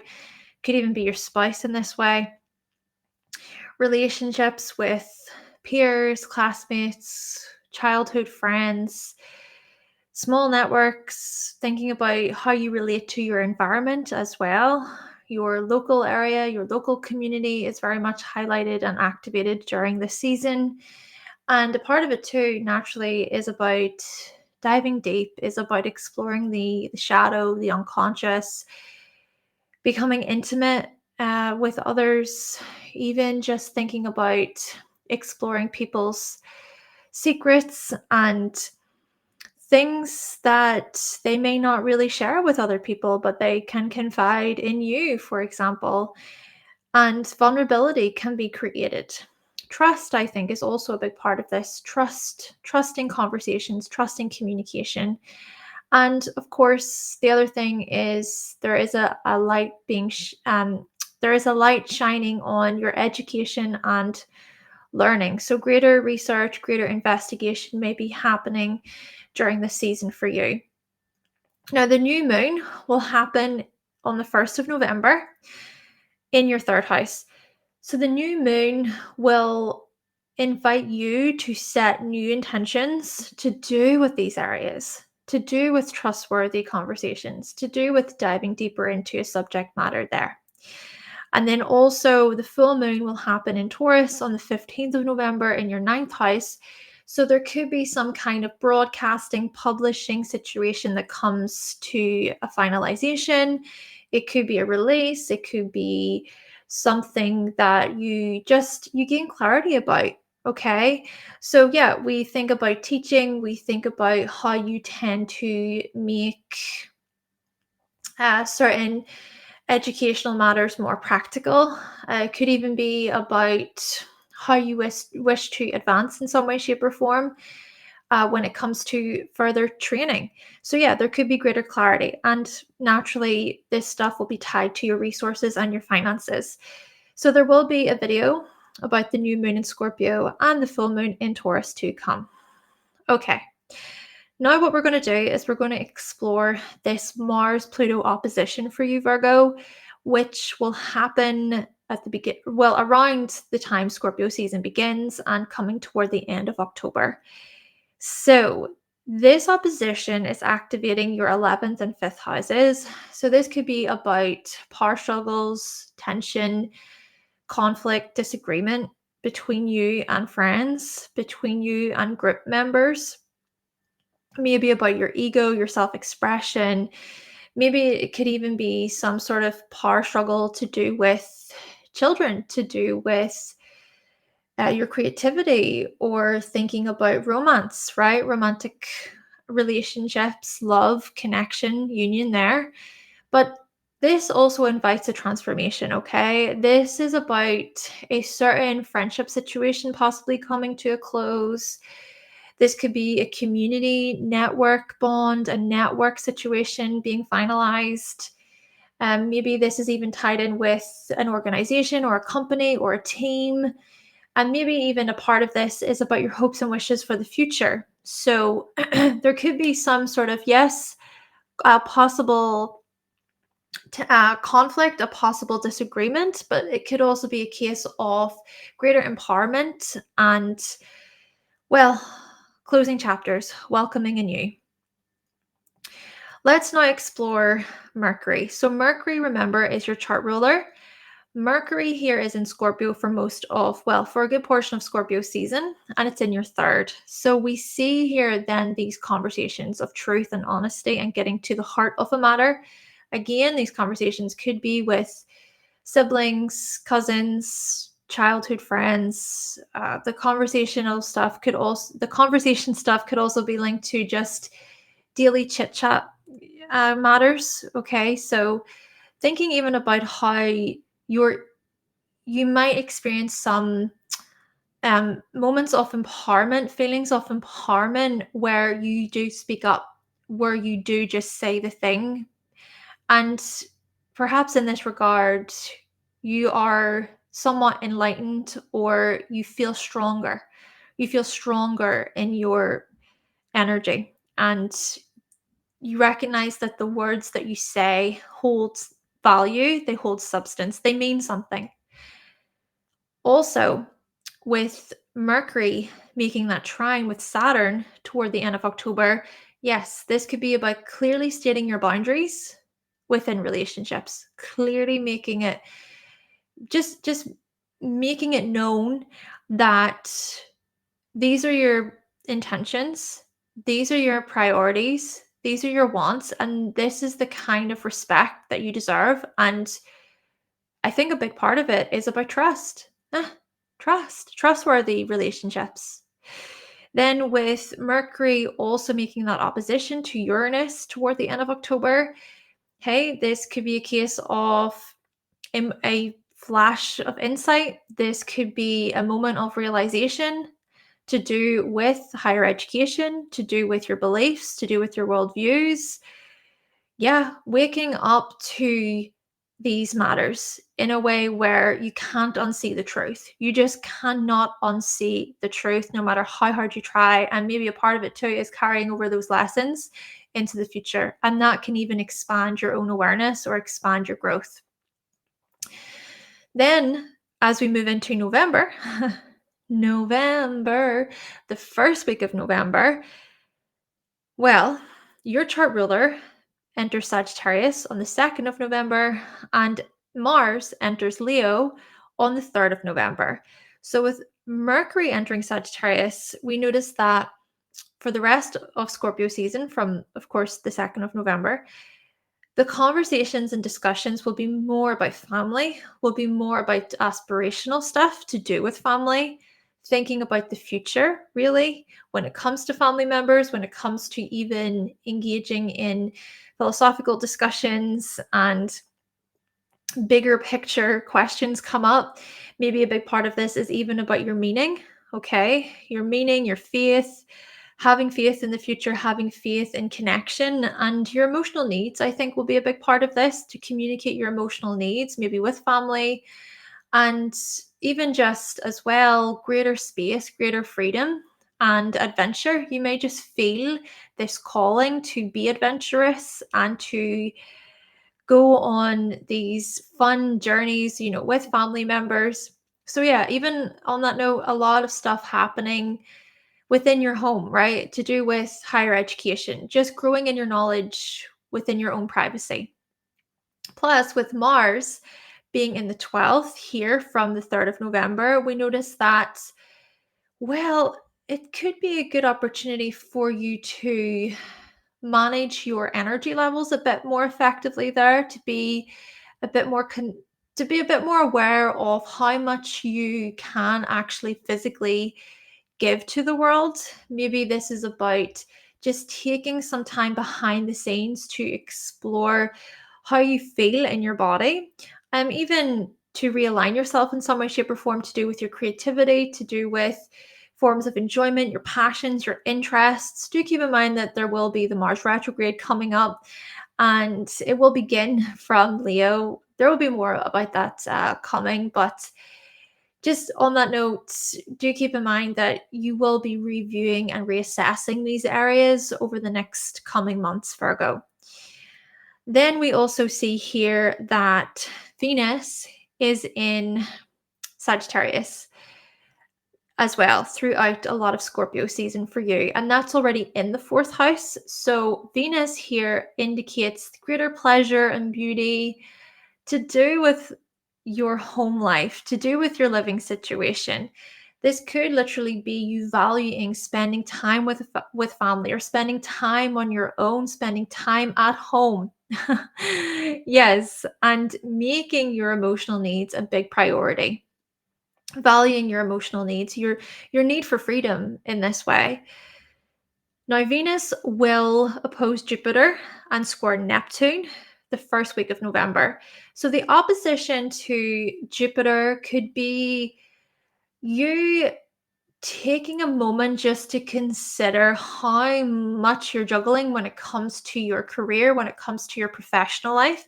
Maybe it is about, okay, how can I really manage my time effectively here? Am I spreading myself too thin here? What is a major priority in this way? And then with the square to Neptune, perhaps a part of this is just to be cautious of getting caught up in other people's expectations and their ideals and their projections Focus in on what you can physically, practically, realistically do. Yes, it could also be a good way to dream, to fantasize, to visualize, but it is also about keeping in mind what you can practically do.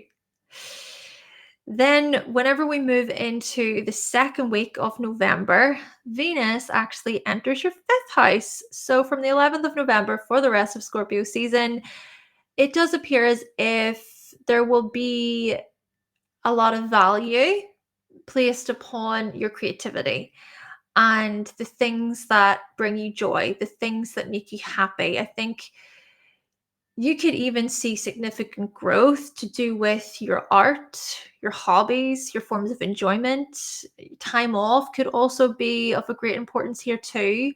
And just building for the future, being somewhat responsible and showing integrity when it comes to these areas, even thinking about children and romantic relationships and showing integrity there. Think of it this way too. Pluto has been transiting your fifth house for the past 16 years, Virgo. So you have been experiencing these transformations and these renewals, these endings, but also resilience and empowerment to do with the likes of romance and love and connection and your creativity and your art and uh, your hobbies and just thinking about what lights you up and what brings you joy, right? These things have really been changing, and you've been gaining a lot of perspective in terms of commitment and dedication to these areas.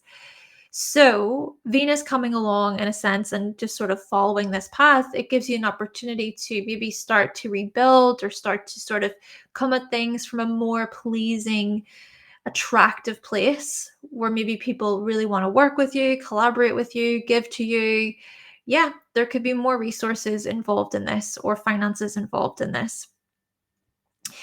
Then, when we also think about how on the 15th of November, Saturn turns direct in your seventh, keep in mind that Saturn is the dispositor of Venus in this case.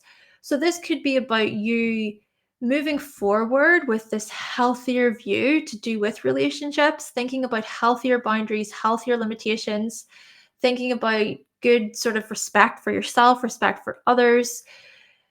Being more spiritually aligned or coming to terms with your spiritual values and how you can commit more to following your intuition, to following your own inner guidance, thinking about how these things show up within your relationships, really. Then, as we move into the third week of November, Sun does oppose Uranus in your ninth. So, hey, it could be some sort of adjustment or an aha moment or a moment of freedom, breaking away, this sort of energy to do with old thought processes. Certain ways that you used to think may change just unexpectedly. The way you see the world, the way you see other people could change unexpectedly, right? Your worldviews and even your beliefs. So, thinking about your beliefs and how your beliefs are tied to your self esteem there too. And lastly, from the 19th of November, for the next 20 years, Pluto will re enter Aquarius. And so your sixth house will be activated. So we notice that with this transition, and do keep in mind that you have gotten a taster of what is to come, but this transition says, I am making my health a priority. I am reinventing myself when it comes to my work, my services, my communities, the changes I make within my community, the kinds of people I work with, the kinds of people that I team up with. Oh, so much about greater empowerment to do with these areas, Virgo. And yeah, it could even be that your diet, your eating habits, your routines, your schedules, even thinking about your fitness levels, your stress levels too, how you manage your time, your organizational skills, all of these things are going to change so rapidly. And there is room to reinvent yourself. Okay, thank you so much, Virgo. Now we're going to move on to Libra. Okay, Libra. So, Scorpio season 2024 for you. What is in store? So, first and foremost, the sun will be transiting your second house.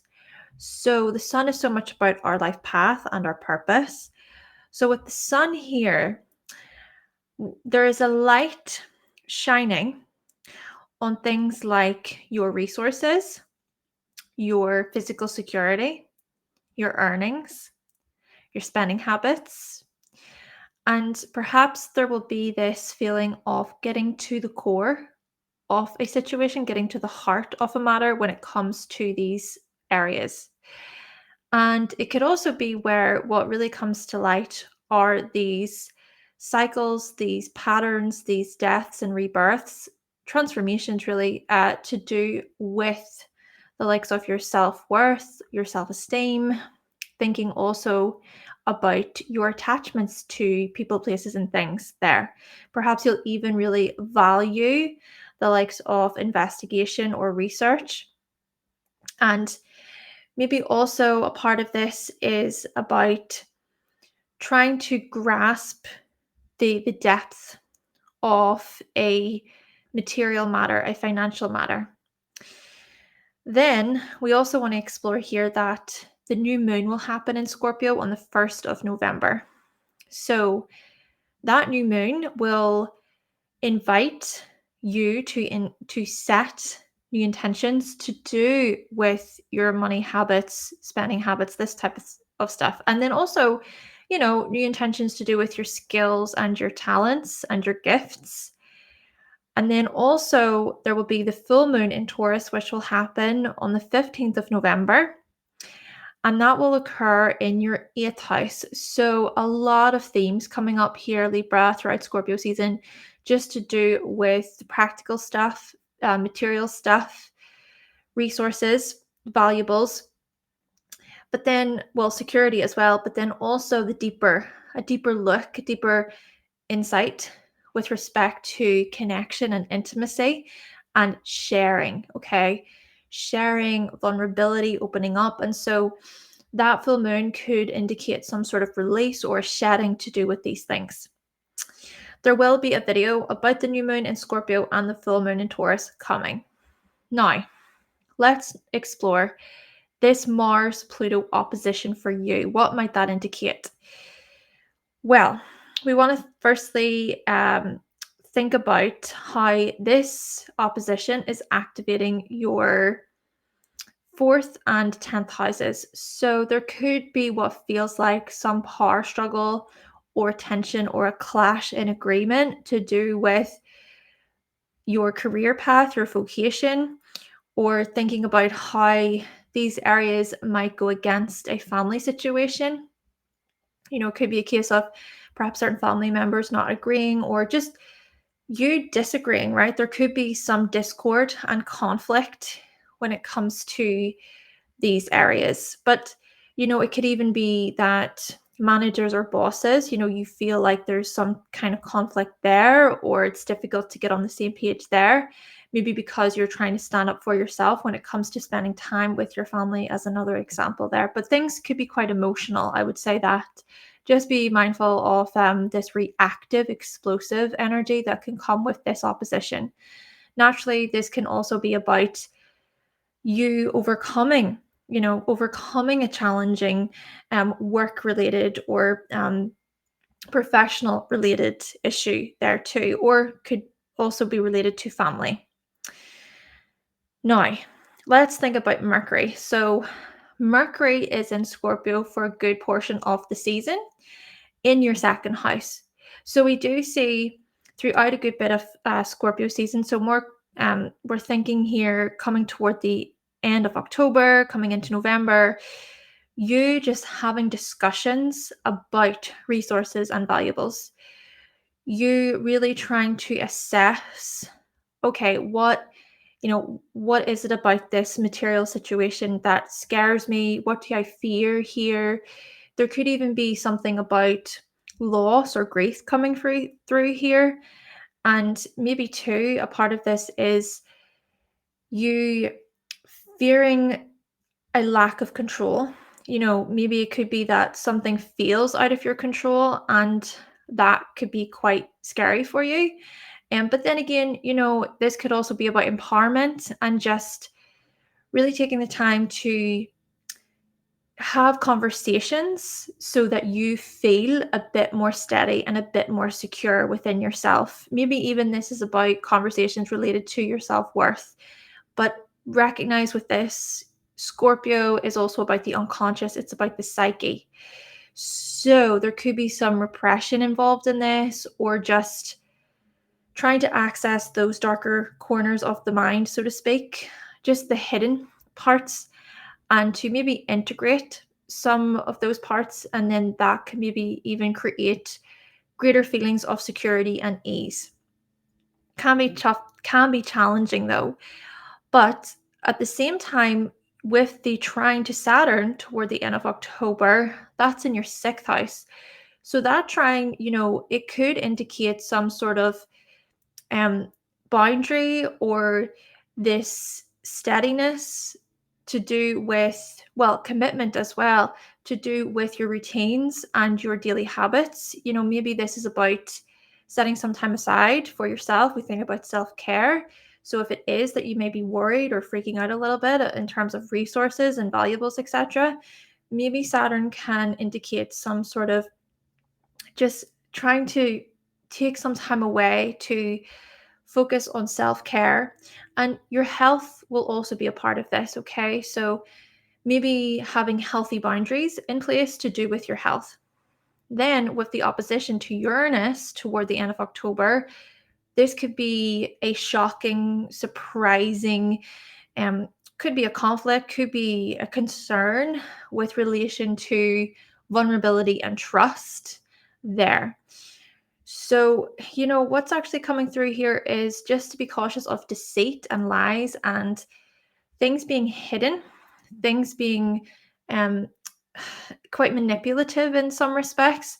But hey, you know what? When it comes to Scorpio too, the truth is often revealed. So there could be some things that come to light that say, yes, I get that, but let's just be clear, right? Let's be clear about our resources. Let's be clear about our financial health here. Moving on then to the first week of November. We notice that on the 2nd of November, Mercury will enter Sagittarius, and on the 3rd of November, Mars will enter Leo. So with Mercury entering your third house, we could see this greater curiosity with respect to movement, adventure, exploring unfamiliar territories, just being curious about the unknown, being curious about the possibilities, right? There can be this uplifting, positive, hopeful energy floating about for you, when it comes to Mercury entering the third. And then, with Mars also simultaneously entering a different sign that same week, and with the trine between Mars and Mercury, we could even see some sort of goal setting or intention setting and motivations related to friendships and exploring, going on outings, going on trips, right? So there could be some, suppose, free time, spare time, fun times, just more time to enjoy yourself, right? And to do so with others. This is what I'm getting, right? This group energy, this togetherness, wanting to join together with like-minded individuals and play, right? Play, have fun, let your hair down, Libra, especially after, what can feel like a very intense period, especially with Mercury opposing Uranus, as previously mentioned. But the other thing then I want to mention is your chart ruler will also be in Sagittarius for much of Scorpio season. So this further solidifies what I just said, so it could be that there is greater pleasure and desire, right? When it comes to the likes of trips and outings and short distance trips. Short distance travel, I should say, short distance travel.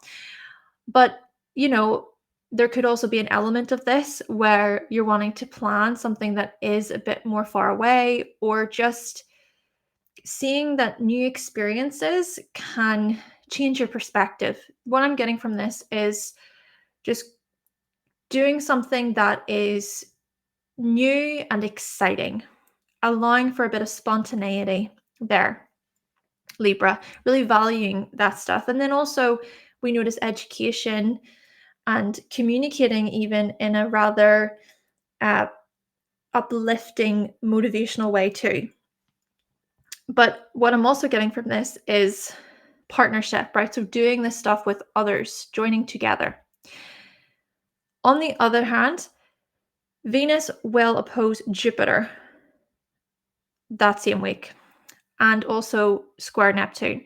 So the first week of November, with those aspects, there could be this sense of just being mindful of what it is that you actually do in terms of your energy. So how much you are giving, how much you are pushing yourself in some respects, because there could be something quite idealistic with relation to your health. So maybe not really seeing your own limitations, so to speak, when it comes to your health and your body and just what you can physically do there. It could also be where you take on so much information and you're just continuously just it's almost like you're shoving so much information into your brain, and maybe it could be an information overload type of thing. Could also be this whole thing of trying not to believe everything you read, everything you see, everything you hear, just to be somewhat discerning about the kinds of information you take in, right? And trying to not be swayed necessarily either there. And coming into the second week of November, we have your chart ruler on the 11th of November entering Capricorn, so the fourth house for you. And at the same time, the dispositor of Venus, in this case, Saturn, turning direct in your sixth house. So we could see some movement then, actually, when it comes to solidifying plans, right? So solidifying plans at home, solidifying plans when it comes to your family. Maybe there is a greater desire to want to be with your family. This is about closeness, affection, connection, or this could be about the kind of future you want to build for your family or for yourself. So just considering your living situation and then those smaller steps that you can put in place, the building blocks, and also considering more so your priorities. What is a priority when it comes to your daily routines and habits? Then when we look to the third week of Scorpio, well, November rather, of November, coming toward the end of Scorpio season, the sun will oppose Uranus.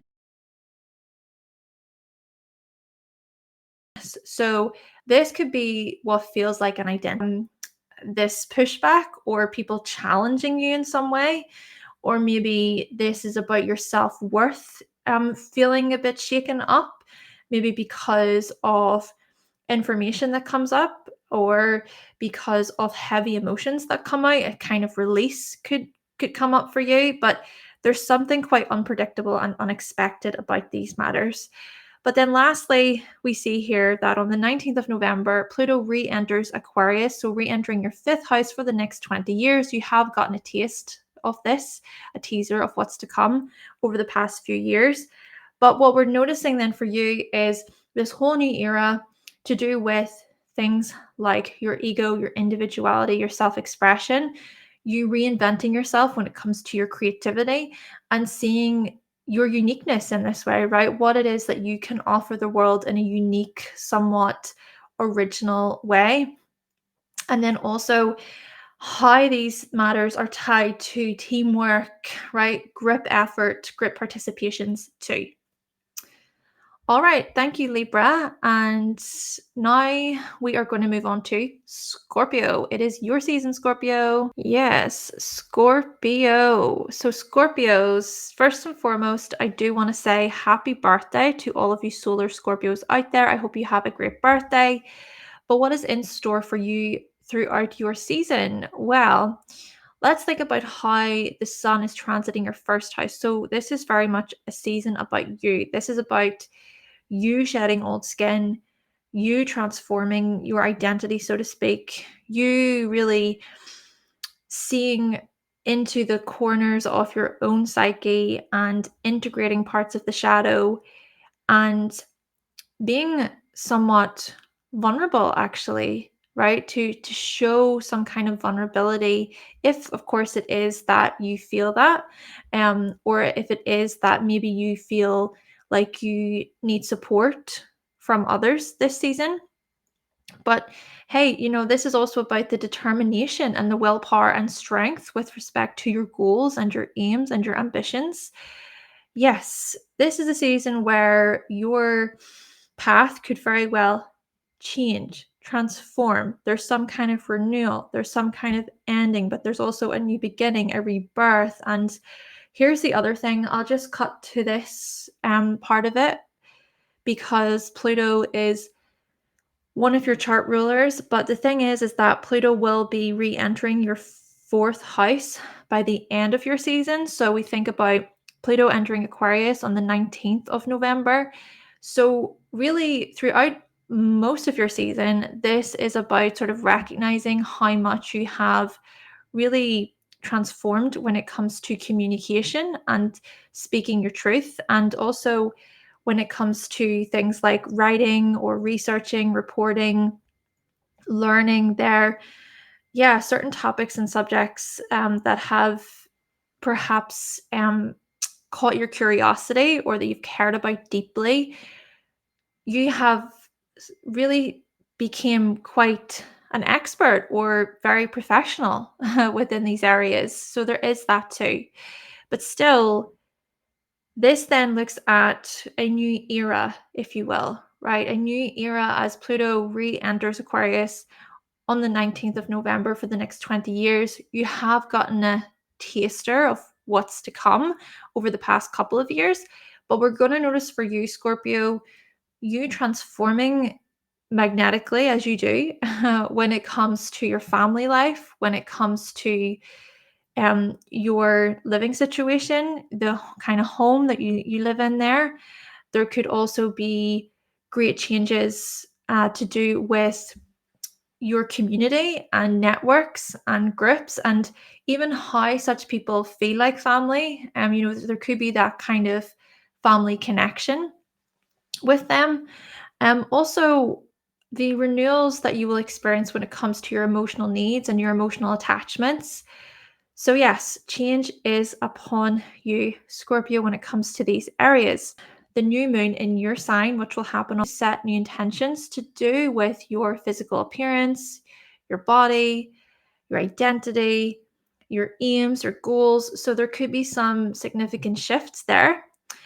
And then also the full moon in Taurus will happen on the 15th of November in the seventh house for you. So that could invite some kind of release, a letting go to do with others. So we think about how you relate to other people, how you collaborate with them. We think about close partners and one-to-one relationships in general there. So yeah, there could be some significant shifts. And think about even how these areas are linked to your self-worth and your values.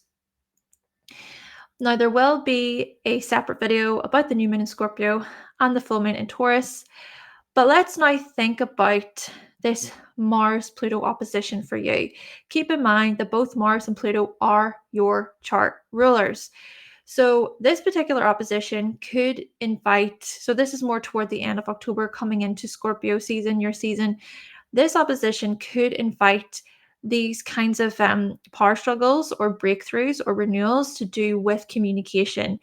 I would even just be mindful of what is shared, what is said publicly, what is published, what is broadcasted to the world, be mindful of your own protection, I suppose. Maybe also there's something related to siblings and close relatives coming up, right? So anger or aggression toward them, or upset that can happen, disagreements and discord that can maybe happen, power struggles that can occur when it comes to these members of yours. Be mindful of how you react, right?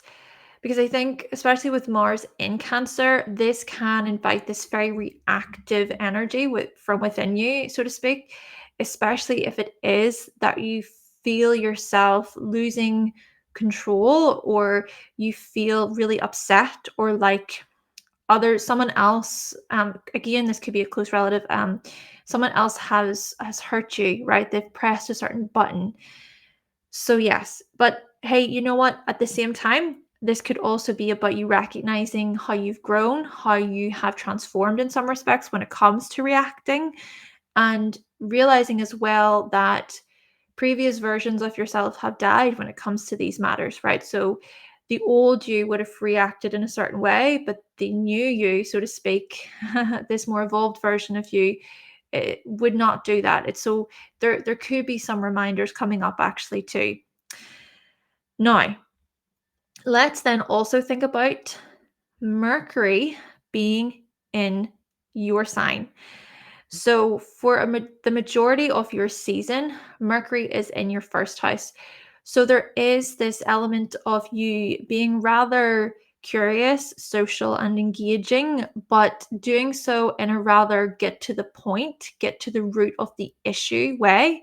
Maybe also this invites goal setting, intention setting to do with learnings. So thinking about your research and thinking about wanting to grasp concepts on a more deeper level. This could also be about just being mindful of what's shared, right? Being mindful of any private information that you share with others. But then this could even be about greater vulnerability whenever it comes to conversations, especially whenever there is a trusting bond. Intimacy also becomes quite a big factor here, right? So intimacy, commitment, emotional bonding, and just communicating from this space. Now, Mercury will also make a trine with Saturn. So this is more toward the end of October. So that trine could invite this maturity conversation, this maturity discussion related to children, related to romance and love. And even what's coming through here is, sure, the fifth house can be about romance and love with a significant other, but could also be about friendship. It could be about other people, cousins or siblings, just love in general. So maybe this conversation is just about greater commitment within loving relationships, loving bonds, and expressing that, really sharing with someone else and showing appreciation. Maybe even this is about solidifying plans when it comes to your creativity. Then Mercury will also oppose Uranus toward the end of October. So this could be some, surprising endings, actually. A surprising ending when it comes to a conversation, when it comes to a way in which you show up within relationships, or it could actually be the ending of a relationship itself. Whatever the case, there's something jarring, there's something shocking about it. But hey, it could also be that there's something quite accelerating, right? Maybe some breakthroughs can happen here when it comes to business and partnerships too. Moving on to the first week of November. So we have Mercury then entering your entering your second house, and then that was so the 2nd of November, Mercury in Sagittarius in the 2nd, the 3rd of November, Mars in Leo in the 10th. Right, so with Mercury entering the 2nd, we're going to see here that from the 2nd of November for the rest of Scorpio season, it's going to be more about the curiosity and the conversations and the discussions related to resources, belongings, valuables, saving for a trip, saving for something aspirational perhaps, or this is about furthering your knowledge, furthering your growth in terms of learning there. And maybe as well, a part of this is being a bit more blunt or a bit more honest about what you think when it comes to materials and finances. Maybe even your self-worth is going to be highlighted here, and just really speaking up for yourself, speaking clearly about what you want. Even think about how Mercury will connect a bit with that Mars influence with the trine. So yeah, there could be some discussions about career, about vocation, about achievement, accomplishment, and being recognized. Maybe in some respects could be about a pay rise, a promotion, knowing your worth when it comes to work and management, for example. Maybe even this is about your creative edge, right? Really showcasing your creativity with the world, with the public in a different way.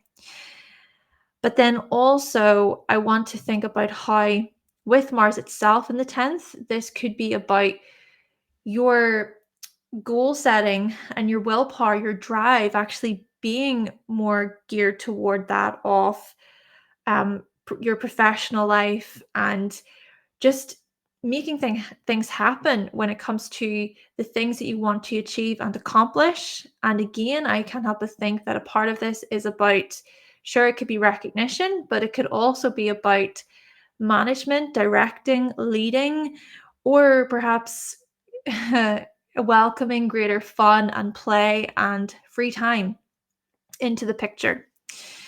Moving on then to Venus. So for the majority of Scorpio season, well, for a good portion of it, Venus will be in Sagittarius in your second. So Venus in the second solidifies what I was saying earlier, right? But it's also about you really attracting goods and resources and finances to you.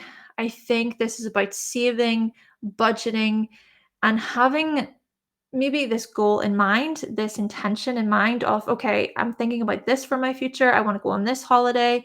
I want to save for this particular item because it would be fun. I want to go on this adventure.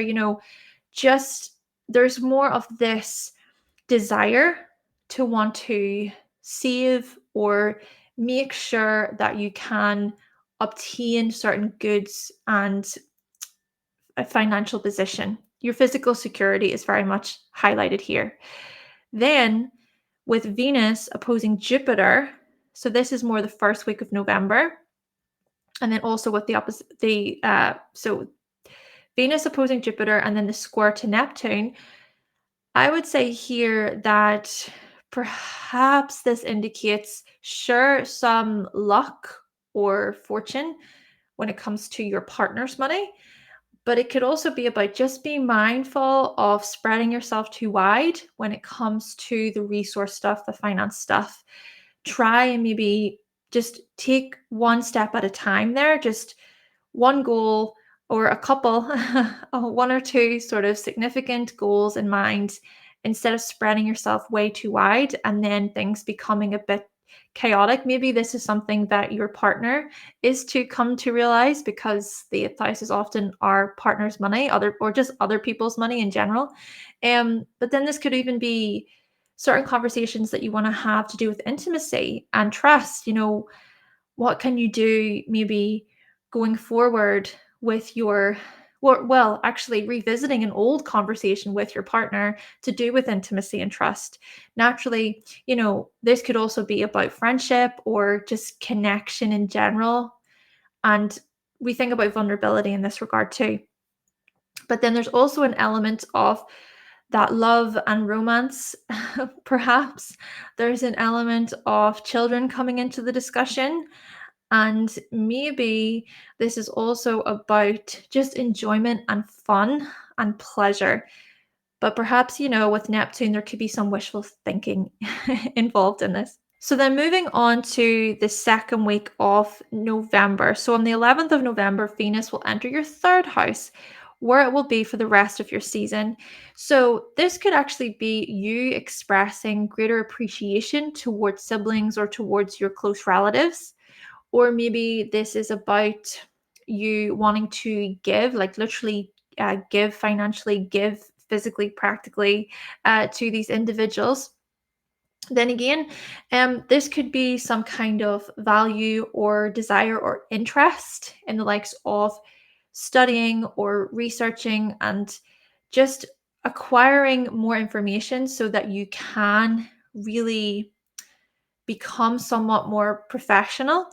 Or, this could even be a case of stuff to do with short distance travel or your local area. So there could be more value and pleasing experiences that you seek after. So value placed into these areas, and then seeking after experiences where, okay, I enjoy this, right? So for example, this could be about going out into your local city and going with friends and just enjoying yourself, being okay to spend a bit of money. But then, you may also be somewhat frugal at the same time, with it being in Capricorn. Maybe even as it is about, what, reward yourself. You've earned it. You've worked hard. Okay, you've worked hard for this success. Go and spend some time with friends and loved ones. Spend some money on yourself. And yeah, this could just be more within a close setting. Now, at the same time, I do want to mention that Saturn, the dispositor of Venus in this case, will turn direct in your fifth house on the 15th of November. So this could be then about dates, right? Coming together with your lover, with your partner, and spending time with them then. Or, this reward, this appreciation, the communicating even appreciation toward others. These things are also related to children or just love in general, just sharing the love. Scorpio, really sharing the love, extending your heart, extending your compassion toward others. But then as we move into the third week of November, the sun will then oppose Uranus. So as we start to close your season, there could be something surprising and shocking to do with another person. So it could be some sort of news, but that news could maybe shake you to your core. It could maybe make you question your path or question your direction slightly. Or maybe there could be something about the materials or the resources or the finances of your significant other, or of a business, related to a business partnership. These things, there could be something unpredictable about these things. And then again, it could be you sitting with that and going, oh, right, okay, I have to rethink a few things now in terms of my goals and my life path. Scorpio, again, happy birthday to all of you solar Scorpios. I hope you have a great season. Now we're going to move on to Sagittarius. Okay, Sagittarius, what does Scorpio season have in store for you this year? Right, so first and foremost, the sun will be transiting your 12th house. So the sun is so much about our direction and our purpose. So with the sun transiting the 12th house for you throughout Scorpio season, this is about contemplation, going within, right? Really taking the time to go behind the scenes, to maybe explore the psyche, or to explore your shadow, your unconscious. Or this could just be about greater rest, greater sleep, greater time to yourself.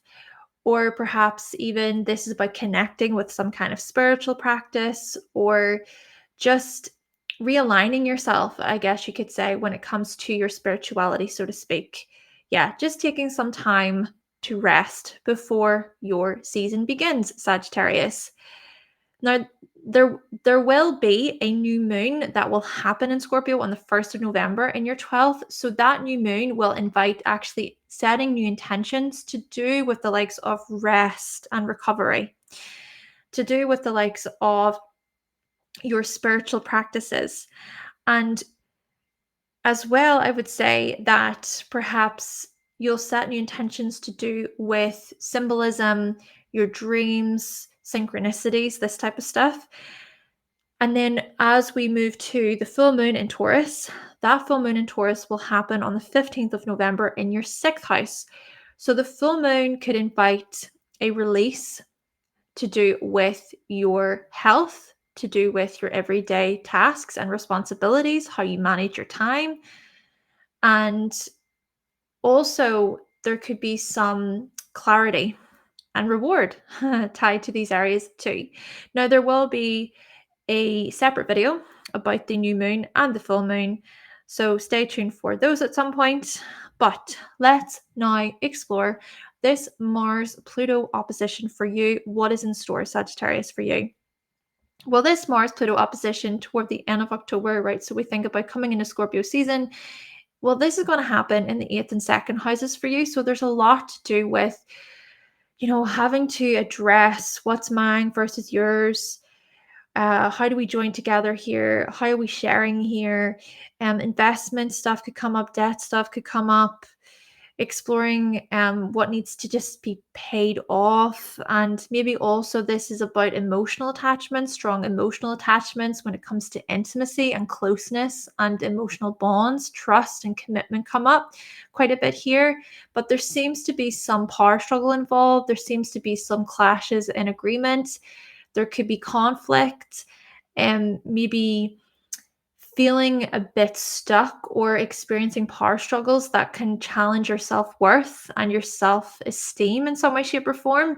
Or there could be some clashes in agreement when it comes to a particular way that you earn money or that you spend your money, right? So yeah, and I can help to think as well that your partner or your bit, it could be business related too, of course, but there's just someone else involved in this. It's not just a solo thing, I don't think, for you, Sagittarius. But hopefully, you can come to an agreement. You can come to a win-win solution when it comes to this opposition. There could also be some sort of breakthrough or a renewal upon the horizon. As for Mercury, so Mercury is actually in your 12th house for a good portion of Scorpio season. So we notice here with Mercury and Scorpio, for all the more reason to go behind the scenes and contemplate, to rest the mind. Your mental health, I think, is very much highlighted here, Sagittarius, just to look after your mental health.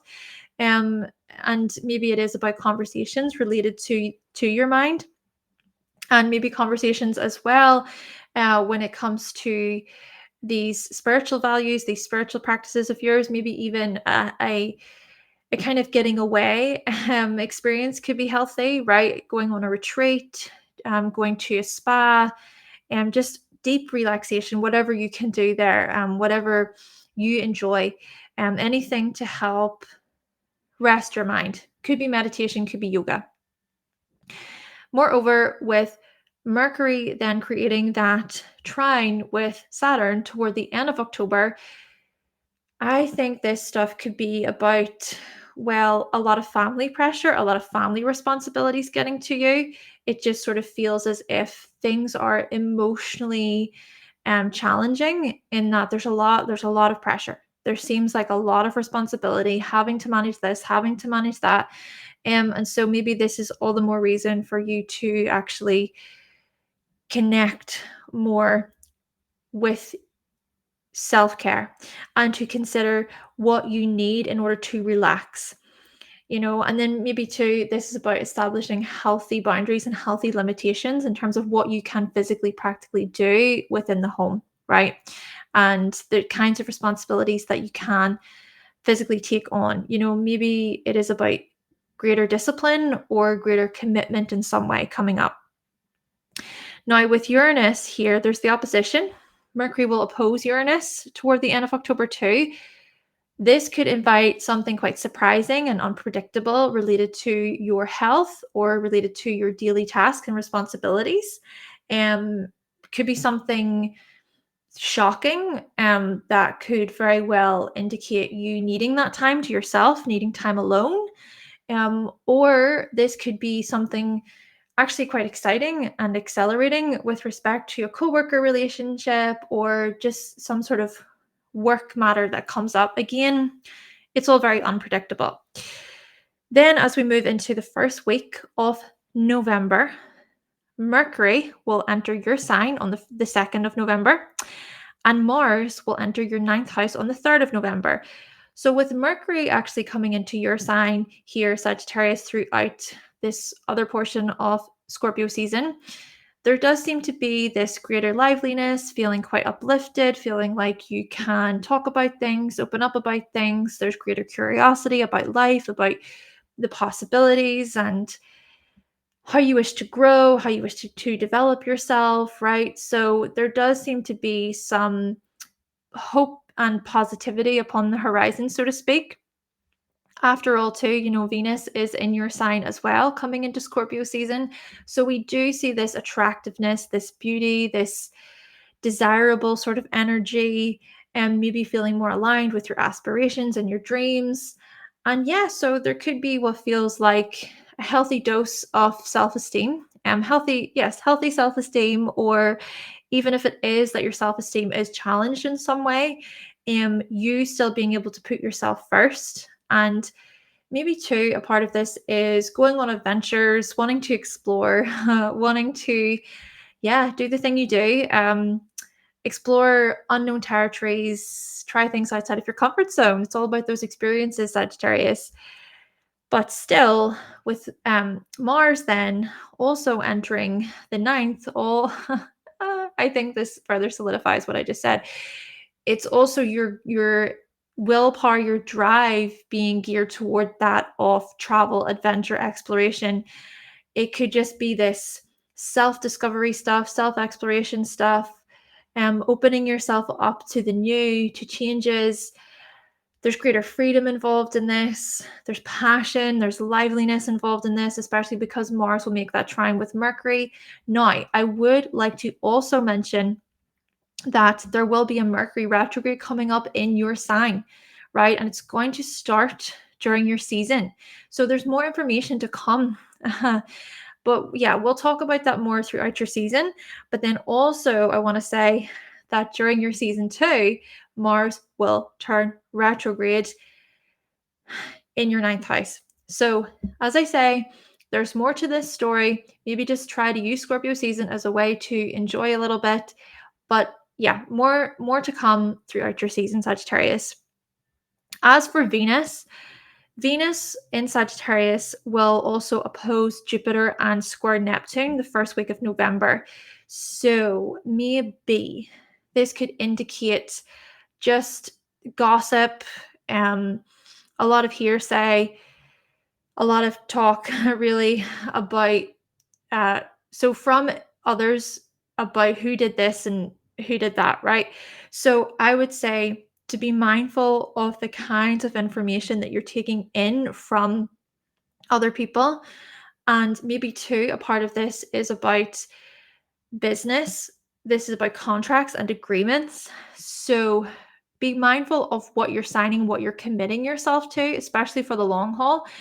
And also be mindful of this whole thing, because in that you can bite off more than you can chew. You have the tendency of spreading yourself too wide and just kind of going, yeah, well, screw it. Yeah, let's just do it. Let's just do it. And yes, we love this about you, but I can't help but think, because Mercury is going to station retrograde in your sign, especially with Jupiter, your chart ruler, already being retrograde. Try to slow it down a little bit. Try to really assess and reassess and reconsider, okay, what about this relationship? What about this contract I'm signing? Is this truly aligned with me? Does it align with my beliefs and my moral compass, as examples?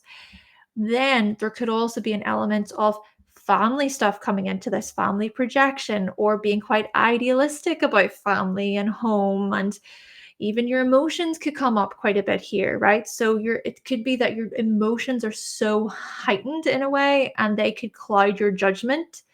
So yes, what I'm getting from this is yes, fun, enjoyment, play, all that good stuff with Mars and Leo, and then Venus in your sign, etc. There's that fire, there's that passion, but it's also recognizing that what's up ahead is, okay, time to take it a step back a little bit. We've got to reconsider a few things. Okay, let's now move on to the second week of November. Venus will then enter Capricorn on the 11th of November in your second house. So the significant thing about this is, well, for the past 16 years, you've really been transforming when it comes to your resources. So thinking about responsibility, commitment, integrity, being quite serious, being quite realistic about these things, and all of the change that's happened there, actually. But Venus then comes along and sort of says, right, let's start to attract and build and do so from a place of greater clarity and greater self-respect. Maybe even your self-worth is going to be really highlighted here in terms of, no, I know myself and I know my worth and I appreciate what I have to offer the world and I want to be successful. So success could really be a big theme here as we move further into Scorpio season. And then when we also think about how the dispositor of Venus, in this case, Saturn, turns direct on the 15th of November in the fourth house, well, perhaps this resource stuff, this finance stuff, this skills and self-worth related stuff, they have something to say about your living situation, about your home life, your family life, what you're building there, how you wish to be successful there for the future, for the long haul. Moving into the third week of November, the Sun opposes Uranus. So that opposition could invite something quite surprising to do with, well, naturally, it could be an employer, it could be an employee relationship, but these surprising parts of it could be related to your ego and related to your sense of self, right? It could be something quite like a sting, a burn, oh, I can't believe that happened. Or it could be something that is quite reassuring and motivating and helps you go, oh yeah, I'm stronger, I'm resilient, I've got this, right? So yeah, it could be something unpredictable. So an unpredictable situation, unpredictable news through a coworker or a colleague, or naturally, this stuff could be a health matter that comes to light. And again, it it catches you off guard. It comes out of the blue. But then closing the season, 19th of November, Pluto re-enters the third house for you. So a new era is coming for you here, Sagittarius. You have had a taster of it over the past couple of years, but a new era when it comes to community, local connections, thinking about how you move within your local area, thinking about education and how you might reinvent yourself when it comes to learning. This could also be about just the differences that you wish to make within your communities. Maybe even this is about certain changes to do with classmates or old friends or cousins or siblings. But yes, you have been noticing already, I think, potential changes that could start to unfold. And I think a part of this is also you reinventing yourself in terms of your own unique views and opinions throughout the process. Okay, thank you so much, Sagittarius. And now we're going to move on to Capricorn. All right, Capricorn. So, Capricorn, let's talk about you this Scorpio season. First and foremost, there's a lot of significance about your sign, I think, because, well, firstly, we're going to try a different route with this. Pluto has been in your sign for the past 16 years, and it's going to leave your sign after being in it for 16 years and enter Aquarius here. So let's just begin from there, right? So Capricorn, you have experienced major renewals, major endings and new beginnings related to your identity, your life path. Just thinking about your mannerisms, how you've matured, how you've grown, just how you have grown up substantially, Capricorn. Changes to the body, changes to your appearance, and thinking about your aims and your goals for the future in a more realistic, practical way, right? Long lasting results. This is what you're all about. Long lasting results, building foundations, making them strong. Very much about karma as well and learning from your mistakes, recognizing that your actions have consequences, climbing your own personal mountain of success. All of these things have been happening on such an intense level. And honestly, yeah, I mean, There is a lot of heaviness with this, a lot of deep emotion, major emotional breakthroughs and releases. So it's been tough. I know. It has been tough for you in a lot of ways. But still, I hope that you can perhaps reflect on the past 16 years and also recognize how much you have grown to maybe, I know with you, Capricorn, you can often be seen as rather cynical and negative, right? Pessimistic, all of this stuff. And I'm also saying this from a place of I'm very Capricorn heavy, and I get that. I can be like that. Um, but hopefully, with this final countdown, so to speak, throughout Scorpio season, you can take some time to really go within and go, actually, no, I'm awesome. Like, I'm a badass. I can't believe I overcame that. Oh my gosh. Yeah, sure. That period of my life sucked and it was hard, but I got through it, right?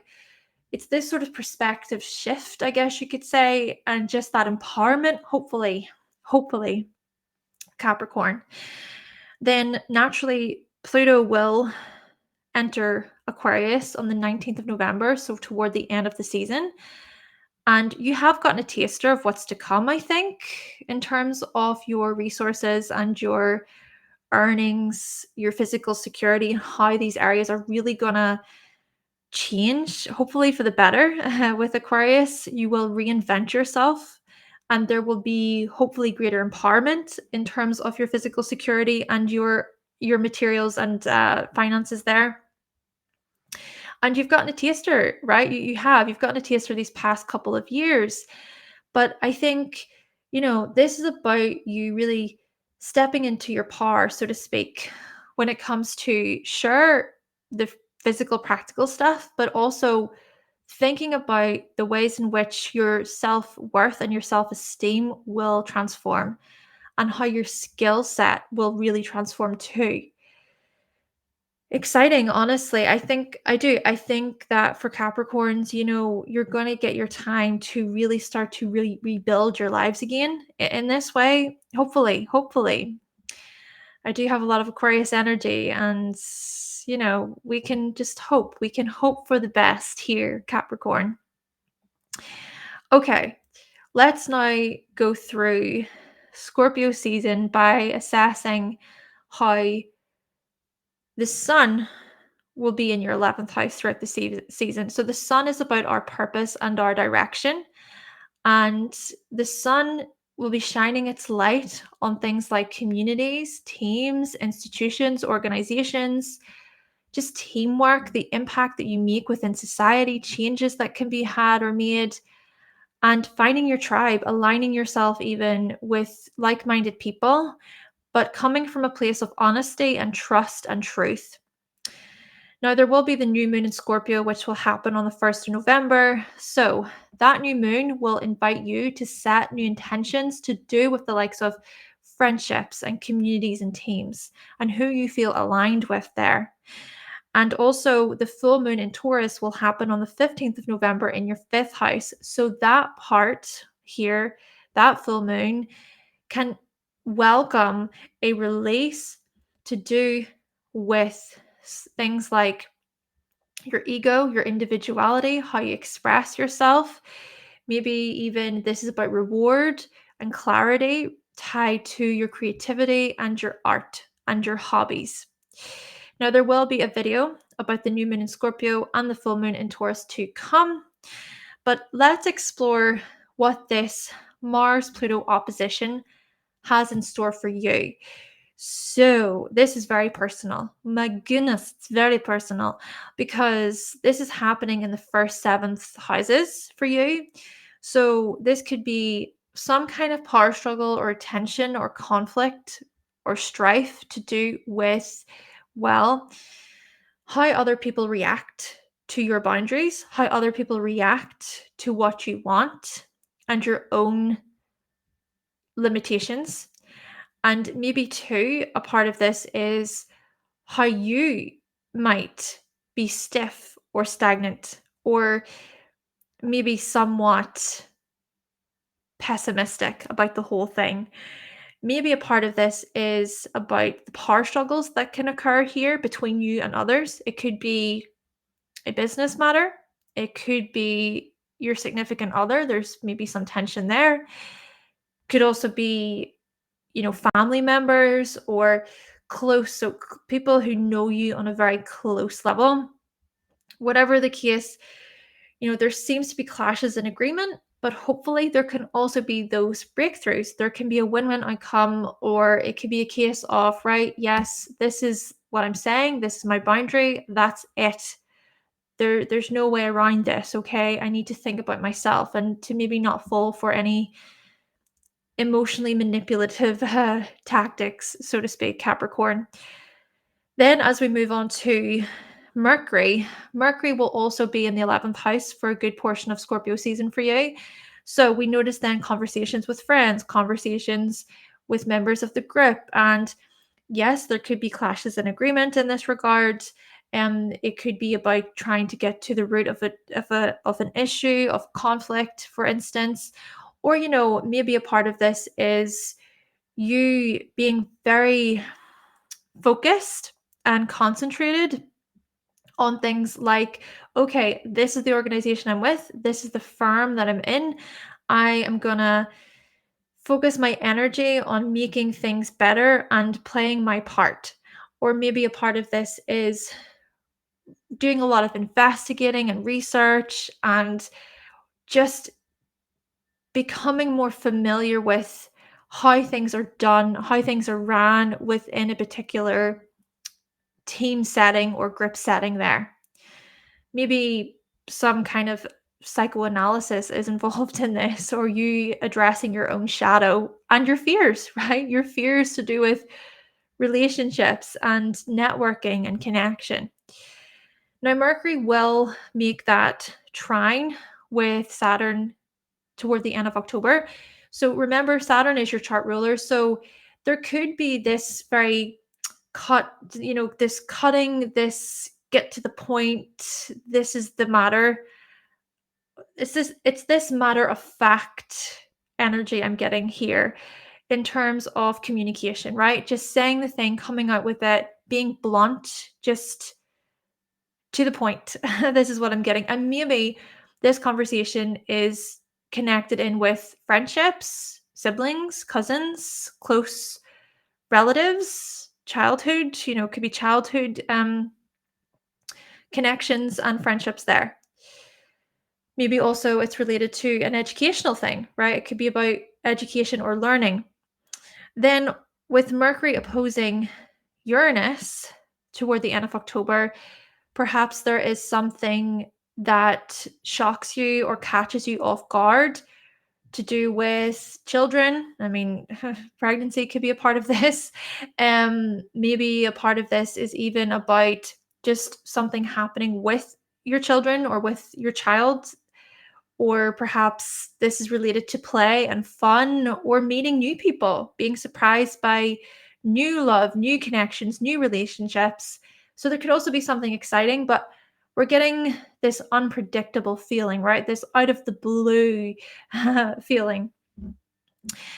Let's now focus on the first week of November.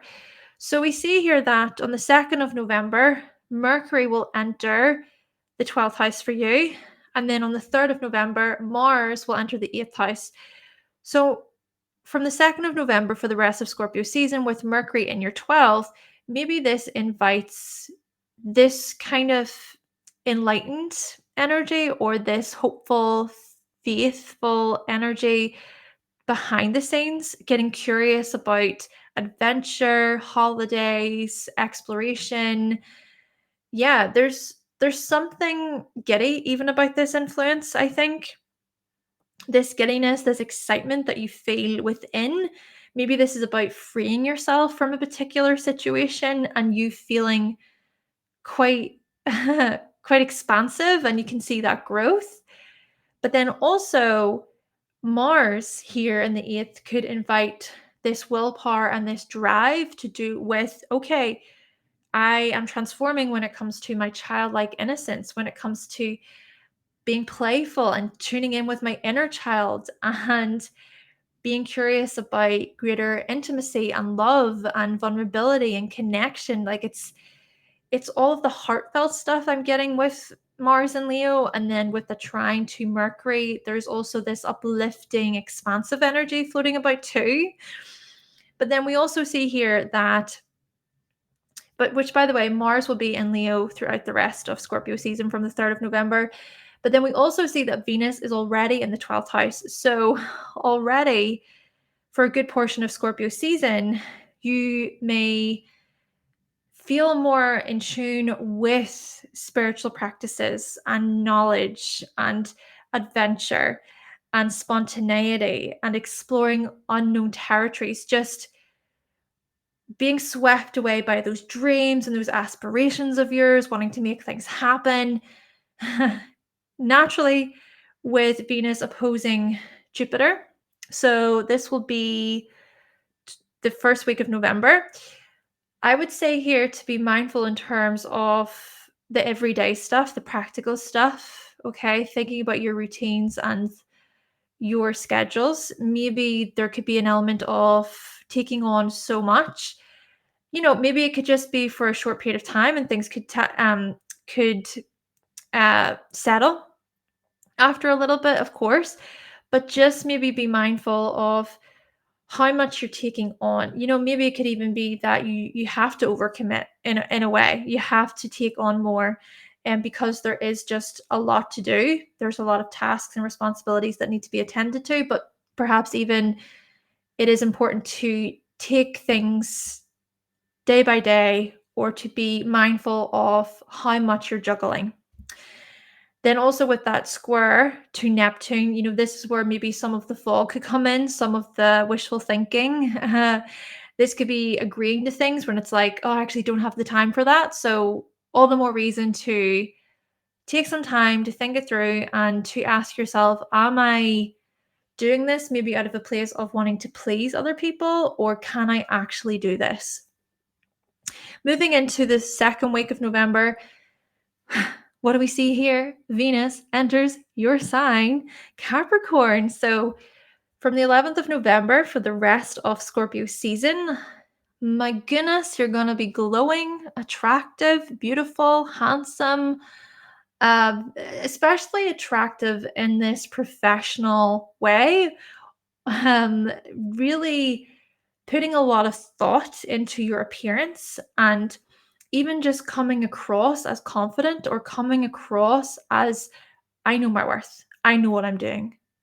I'm going to show up here in a way where, yes, I am rebuilding my life. Think about it this way, right? Pluto is going to move out of your sign and Venus will be traveling through your sign. So it's like, you know what? Past 16 years, I've been through a lot. I've been hell and back. Now it's time for me to have my glow up. Now it's time for me to reinvent myself. And I've got this, right? It's maybe trying to have this, self-esteem recognition, right? To recognize that you are worthy. You are worthy of success, Capricorn. Plus, the mind is going to be connected in with this, right? Because Saturn, your chart ruler, and the dispositor of Venus in this case will turn direct on the 15th of November. So we see here coming into the second week of November, you being on your game, right? You being your A game. Is that's the whole term? You accomplishing, you succeeding, and that is the best thing that you can do for yourself. This is about being the best version of yourself, Capricorn. Third week of November, Sun opposite Uranus. So as we close Scorpio season, not only do we say goodbye to Pluto in your sign, we mentioned that at the beginning, but we also see here some kind of identity breakthrough related to self-expression and fun, play, enjoyment, free time. Of course, fears could come up. The part of the ego that can hold on. It's like, oh no, this doesn't feel safe to me.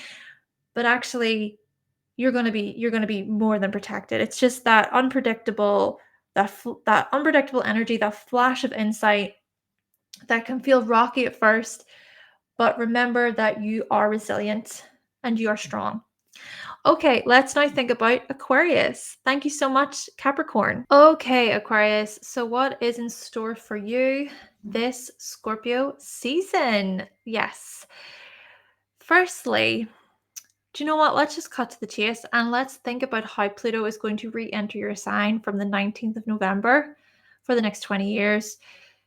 You have gotten a taster of what is to come over the past couple of years, right? So what essentially is happening here is a new era is dawning. We're coming to this new era, Aquarius, where we're going to close off Scorpio season and you will begin to really reinvent yourself when it comes to your identity, your physical appearance, your body, your direction, your life path, your aims, your goals.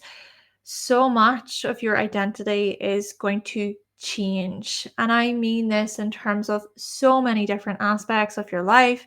This could be about career, this could be about your health, this could be about children, your living situation, this could be about your relationships, right? Friendships included here.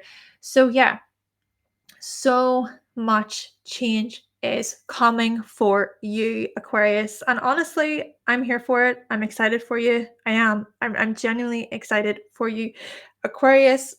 I'm also partly saying this as someone who's quite Aquarius dominant. I'm excited for what Pluto has in store for all of those Aquarians out there, right? Aquarius placement, Aquarius dominant individuals. Right, but let's explore the season, the Scorpio season before the, how do we say, potential glow up? Maybe we could look at it like that. But anyway, I digress.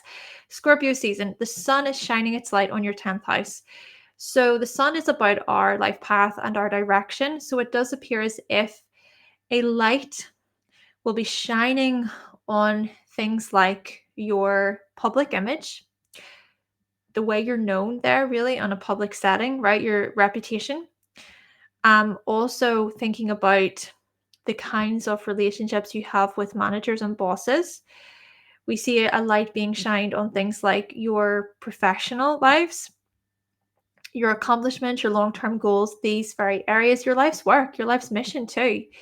So with the sun in Scorpio, a lot of this is about, well, you stepping into your power. This is about personal empowerment. This is about resilience, determination, strength, having a will, right? This willpower, this courage, and being quite strong throughout the process. Yes, loss happens here. Grief comes up here with Scorpio. Endings come up here, but so do renewals, so do new beginnings. So yes, the sun will be highlighting a lot of this stuff for you. And then there will be the new moon in Scorpio, which will happen on the 1st of November. So that new moon will invite you to set new intentions when it comes to things like your career path and your vocation.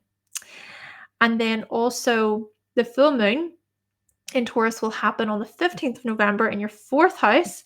So that full moon can invite some sort of release, a shedding, a letting go to do with an emotional attachment, an emotional connection, your sense of security, your sense of safety there. So your feelings of security and safety, and then also possible rewards and clarity to do with family and your living situation. There will be a separate video about the new moon and full moon in the new moon in Scorpio and the full moon in Taurus coming. Okay, let's explore this Mars-Pluto opposition for you as we come into Scorpio season toward the end of October. This opposition could invite some sort of sneakiness, right? Sneaky power plays, sneaky unconscious drives, compulsions, and motivations to do with your well-being. And do you know what? We're just going to enter this by exploring Pluto in your 12th house these past 16 years. So, Pluto here in the 12th, these past 16 years, has really invited these transformations and renewals to do with your psyche, to do with your unconscious. Thinking about those of you Aquarians who have maybe went to therapy, or you've taken on some kind of self-development program, or maybe you have explored your unconscious in a way that is quite step by step. There's there's a process to it where you're seeing results along the way.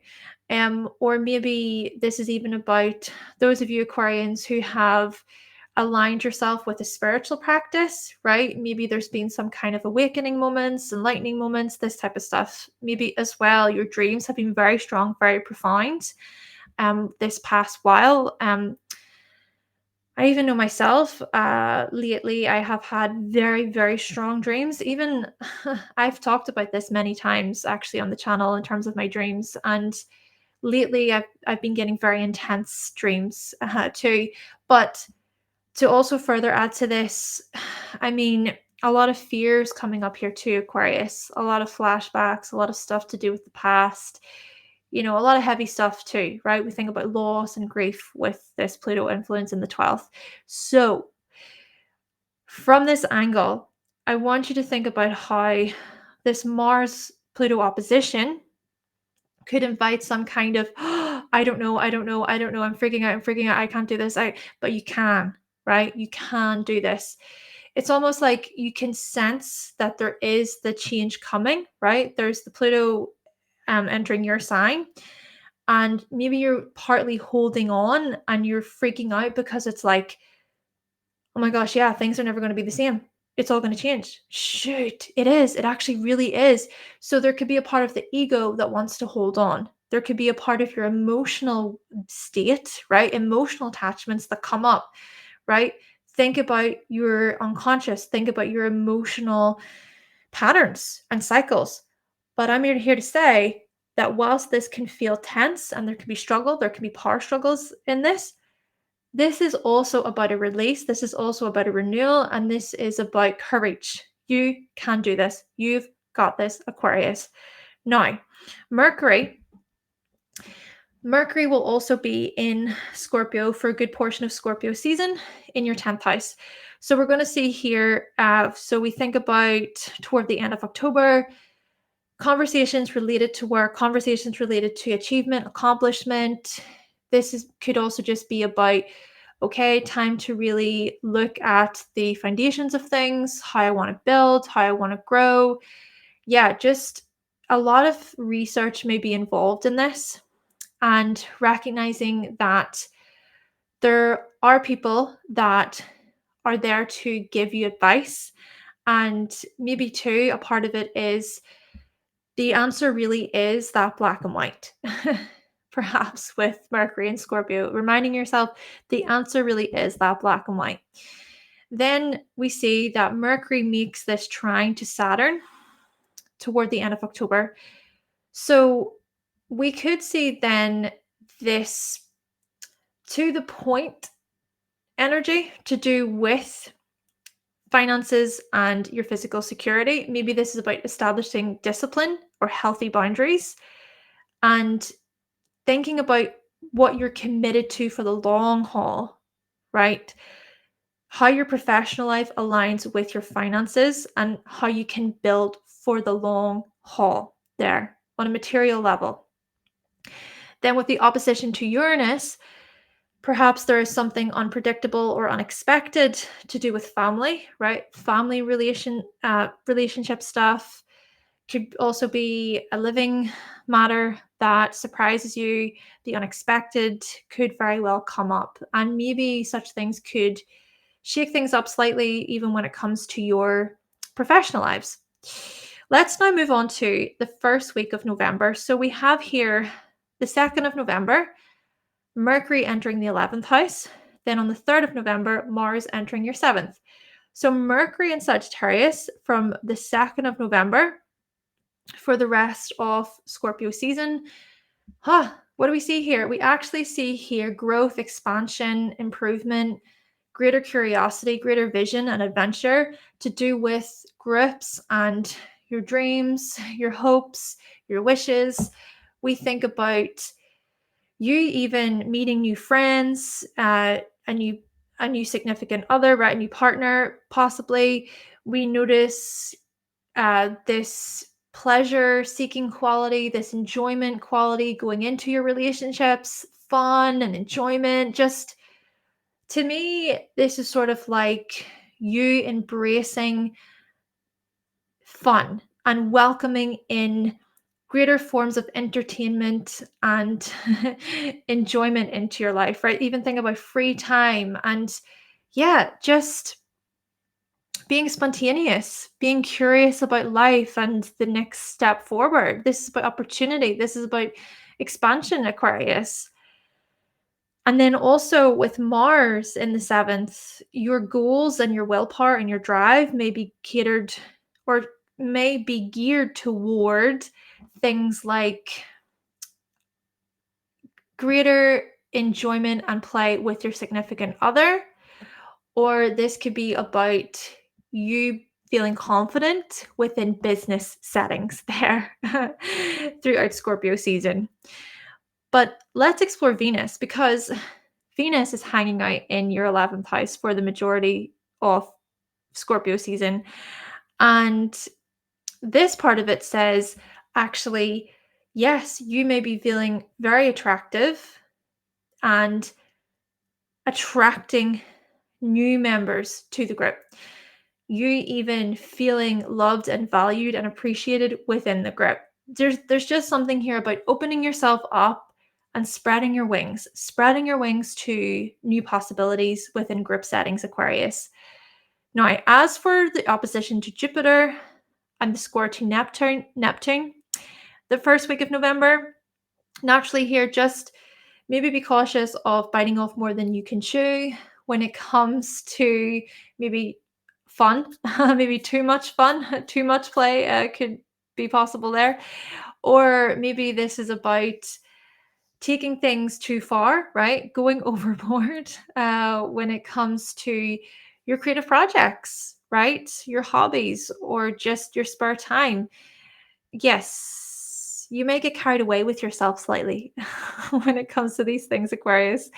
And then even think about how this stuff is tied in with your finances and your resources.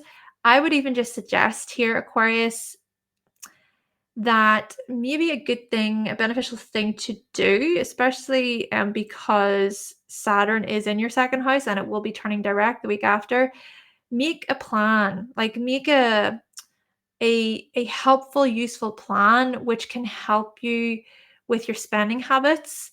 And then maybe you won't be that likely to go overboard, perhaps there.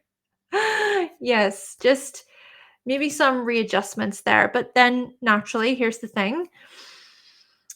The second week of November, Venus enters Capricorn on the 11th of November, and then the dispositor of Venus in this case turns direct in your second house on the 15th of November.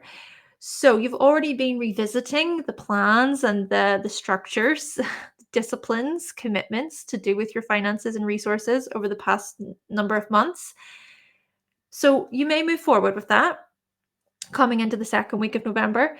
But we also notice with Venus entering your 12th, this could be more so about your personal development, just more about this inner inner progress, inner changes, inner successes, feeling beautiful from the inside out, your self-esteem really coming from within, right? And you then kind of rebuilding from that place, focusing on achievement and success and accomplishment from that inner recognition. Then the third week of November, as we close off Scorpio season, the Sun does oppose Uranus here. So this opposition, again, it could be another unexpected shift, an unpredictable change to do with family, to do with your living situation, but it could challenge your ego. It could challenge your pride, even.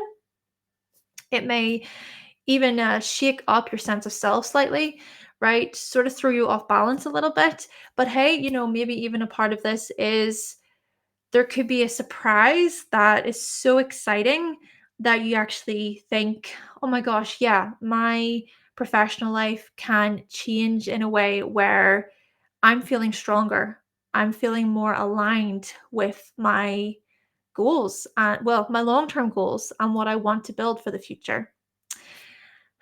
Aquarius, thank you so much for coming up to Pluto entering your sign for the next 20 years. Very exciting.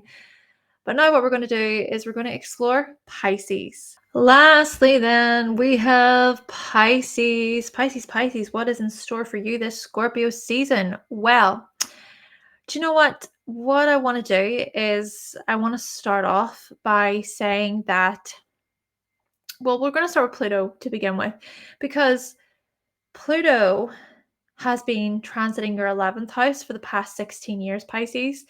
So we have noticed significant transformations and renewals, endings and new beginnings, tied to the likes of your hopes and wishes for the future, how you can build there, greater commitment there, discipline.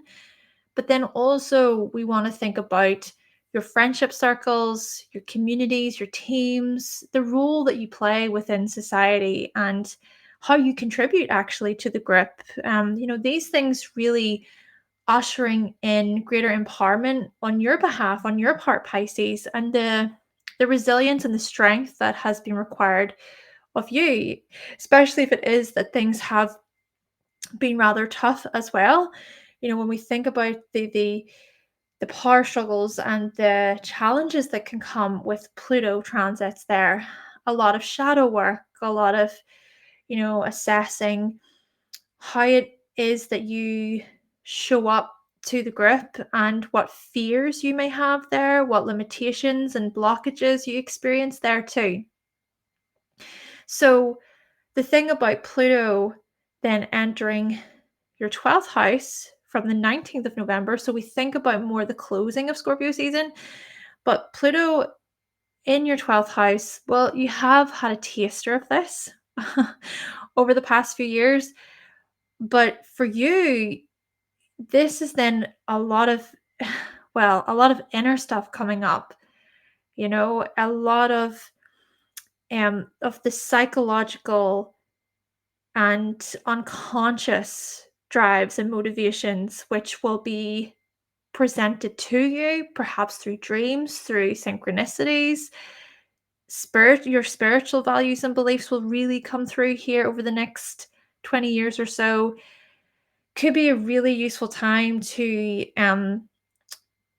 maybe start some kind of project, or to take on a tool that can help you explore the unconscious for you, your unconscious. And maybe a part of it too is the collective unconscious, right? Thinking about art, imagination, your dreams, your visions, your sleeping patterns, your sleeping habits. Yeah, and memories, deep memories that may be, repressed or denied. Yeah, but that we could see some really heavy stuff slash remarkable, miraculous stuff upon the horizon for you, Pisces. So I just wanted to start by exploring Pluto there, Pisces, but let's take this to the beginning of Scorpio season. Let's explore the sun transiting your 9th house throughout the season. Of course, the sun is about our purpose and our direction. So with the sun shining its light here, it shines its light on things like your beliefs,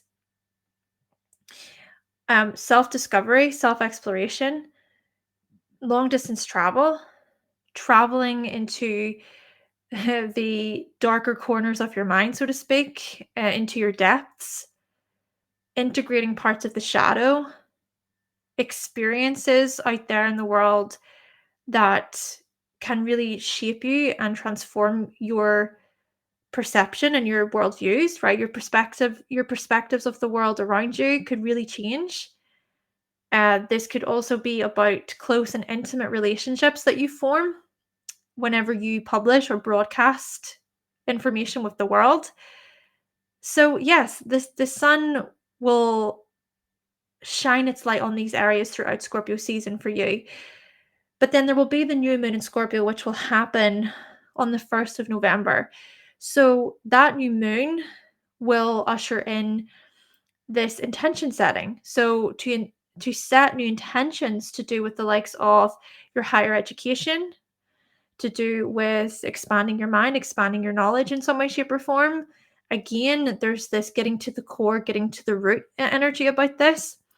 And then also the full moon in Taurus will happen on the 15th of November in your third house. So that full moon could welcome a release, a letting go to do with communication, how you speak, how you connect the dots, how you arrive to conclusions. Maybe it could also be some sort of clarity within a sort of local area scenario, thinking about how you get from A to B, thinking about the kinds of things that you do within your local city. The chit chat stuff on a day-to-day basis could come up. And maybe there's also rewards and clarity to do with sibling relationships, for example, close relationships, thinking about your immediate family members. There will be a separate video about the new moon in Scorpio and the full moon in Taurus. Okay, so let's now explore this Pluto-Mars opposition for you. So we did mention Pluto transiting your 11th house these past 16 years.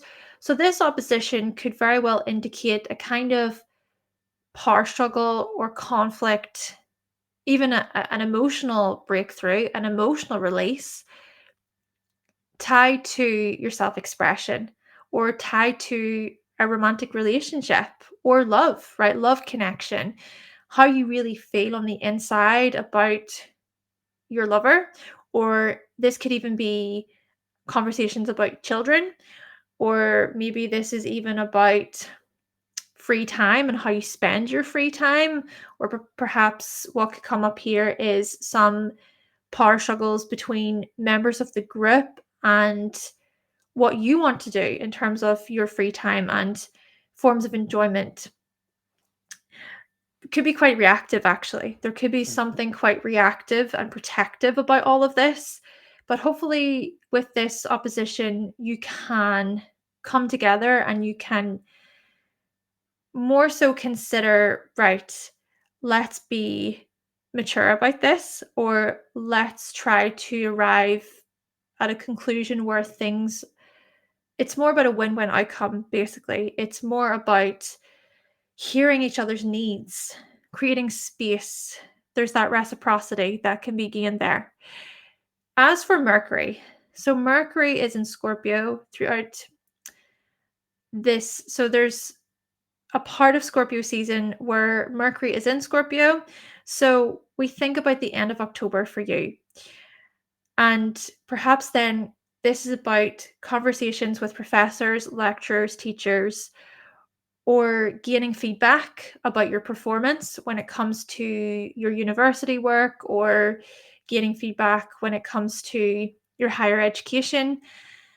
Maybe also this invites some kind of investigation, research here, and how that's broadcasted, how that is published. And again, it's getting some kind of feedback or getting the necessary information you need before moving forward. Then with Mercury making that trine to Saturn throughout the end, so more toward the end of October, well, we see here that yes, this stuff could be about your goals, your aims. This is about discipline. This is about how much you have worked and how dedicated you have been to a particular life path or a certain goal. And so maybe it is about gaining some sort of recognition for your works, for your efforts. Then with Mercury opposing Uranus toward the end of October, maybe this is some sort of appreciation that surprises you. Maybe this is gaining feedback from a teacher that really wakes you up and makes you say, wow, actually, I know what I'm talking about. I'm doing really well here.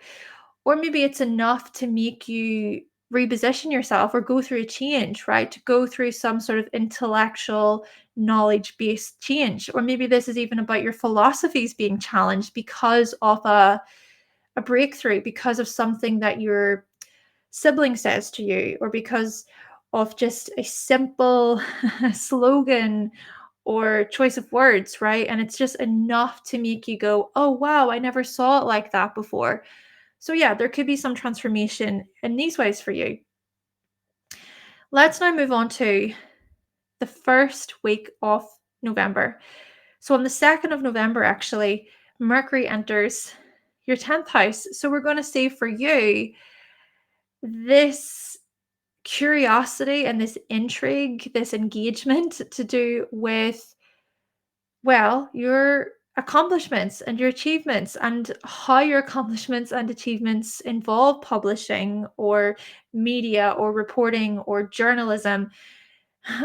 There's just something here about getting your message out there, sharing your knowledge, sharing your truth and your wisdom with the world, being recognized for these things.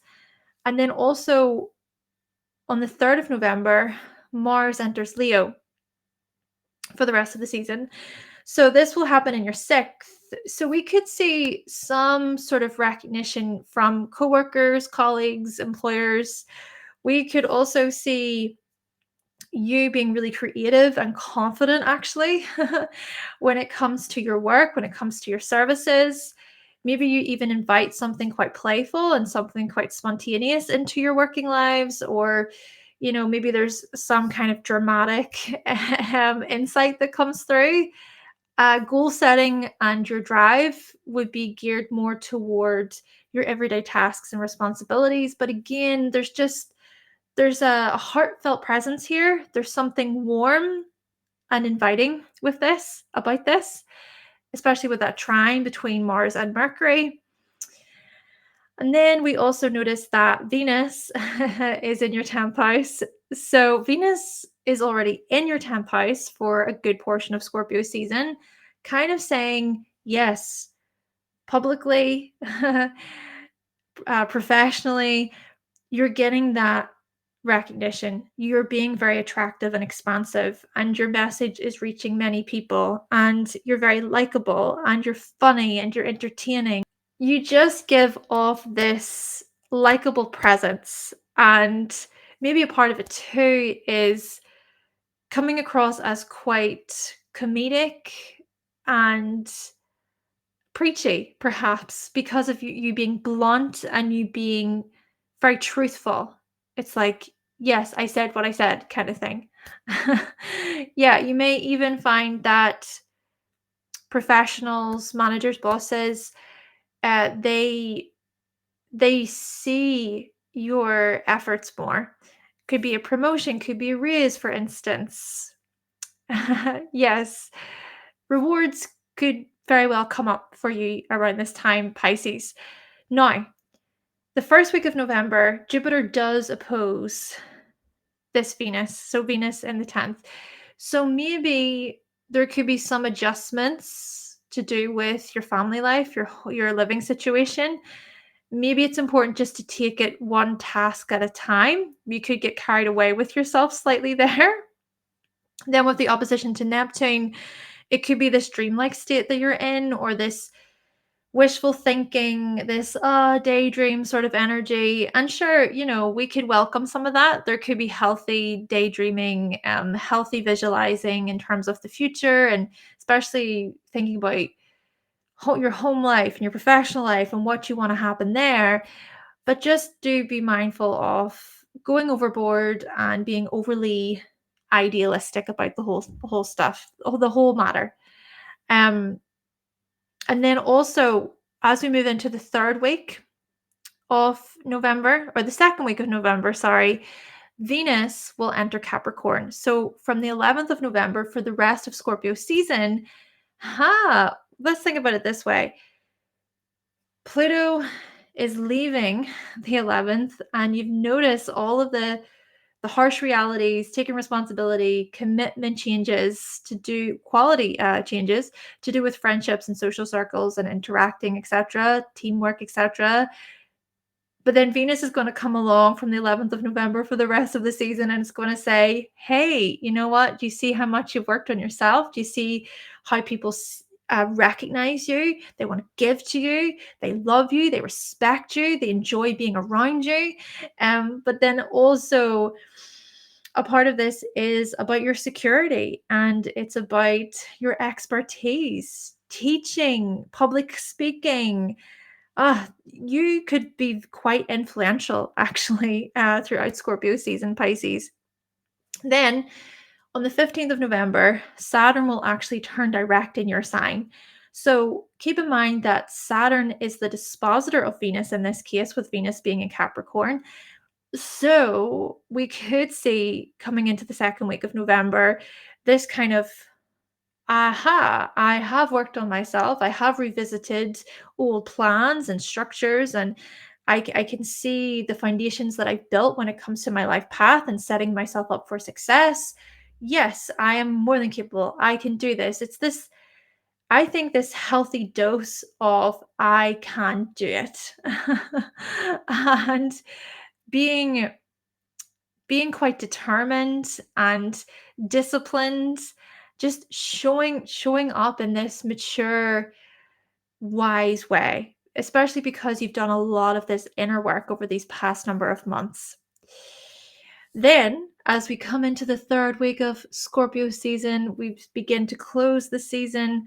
The sun does oppose Uranus. So, again, there could be some kind of news information that comes unexpectedly, knocks you off your feet.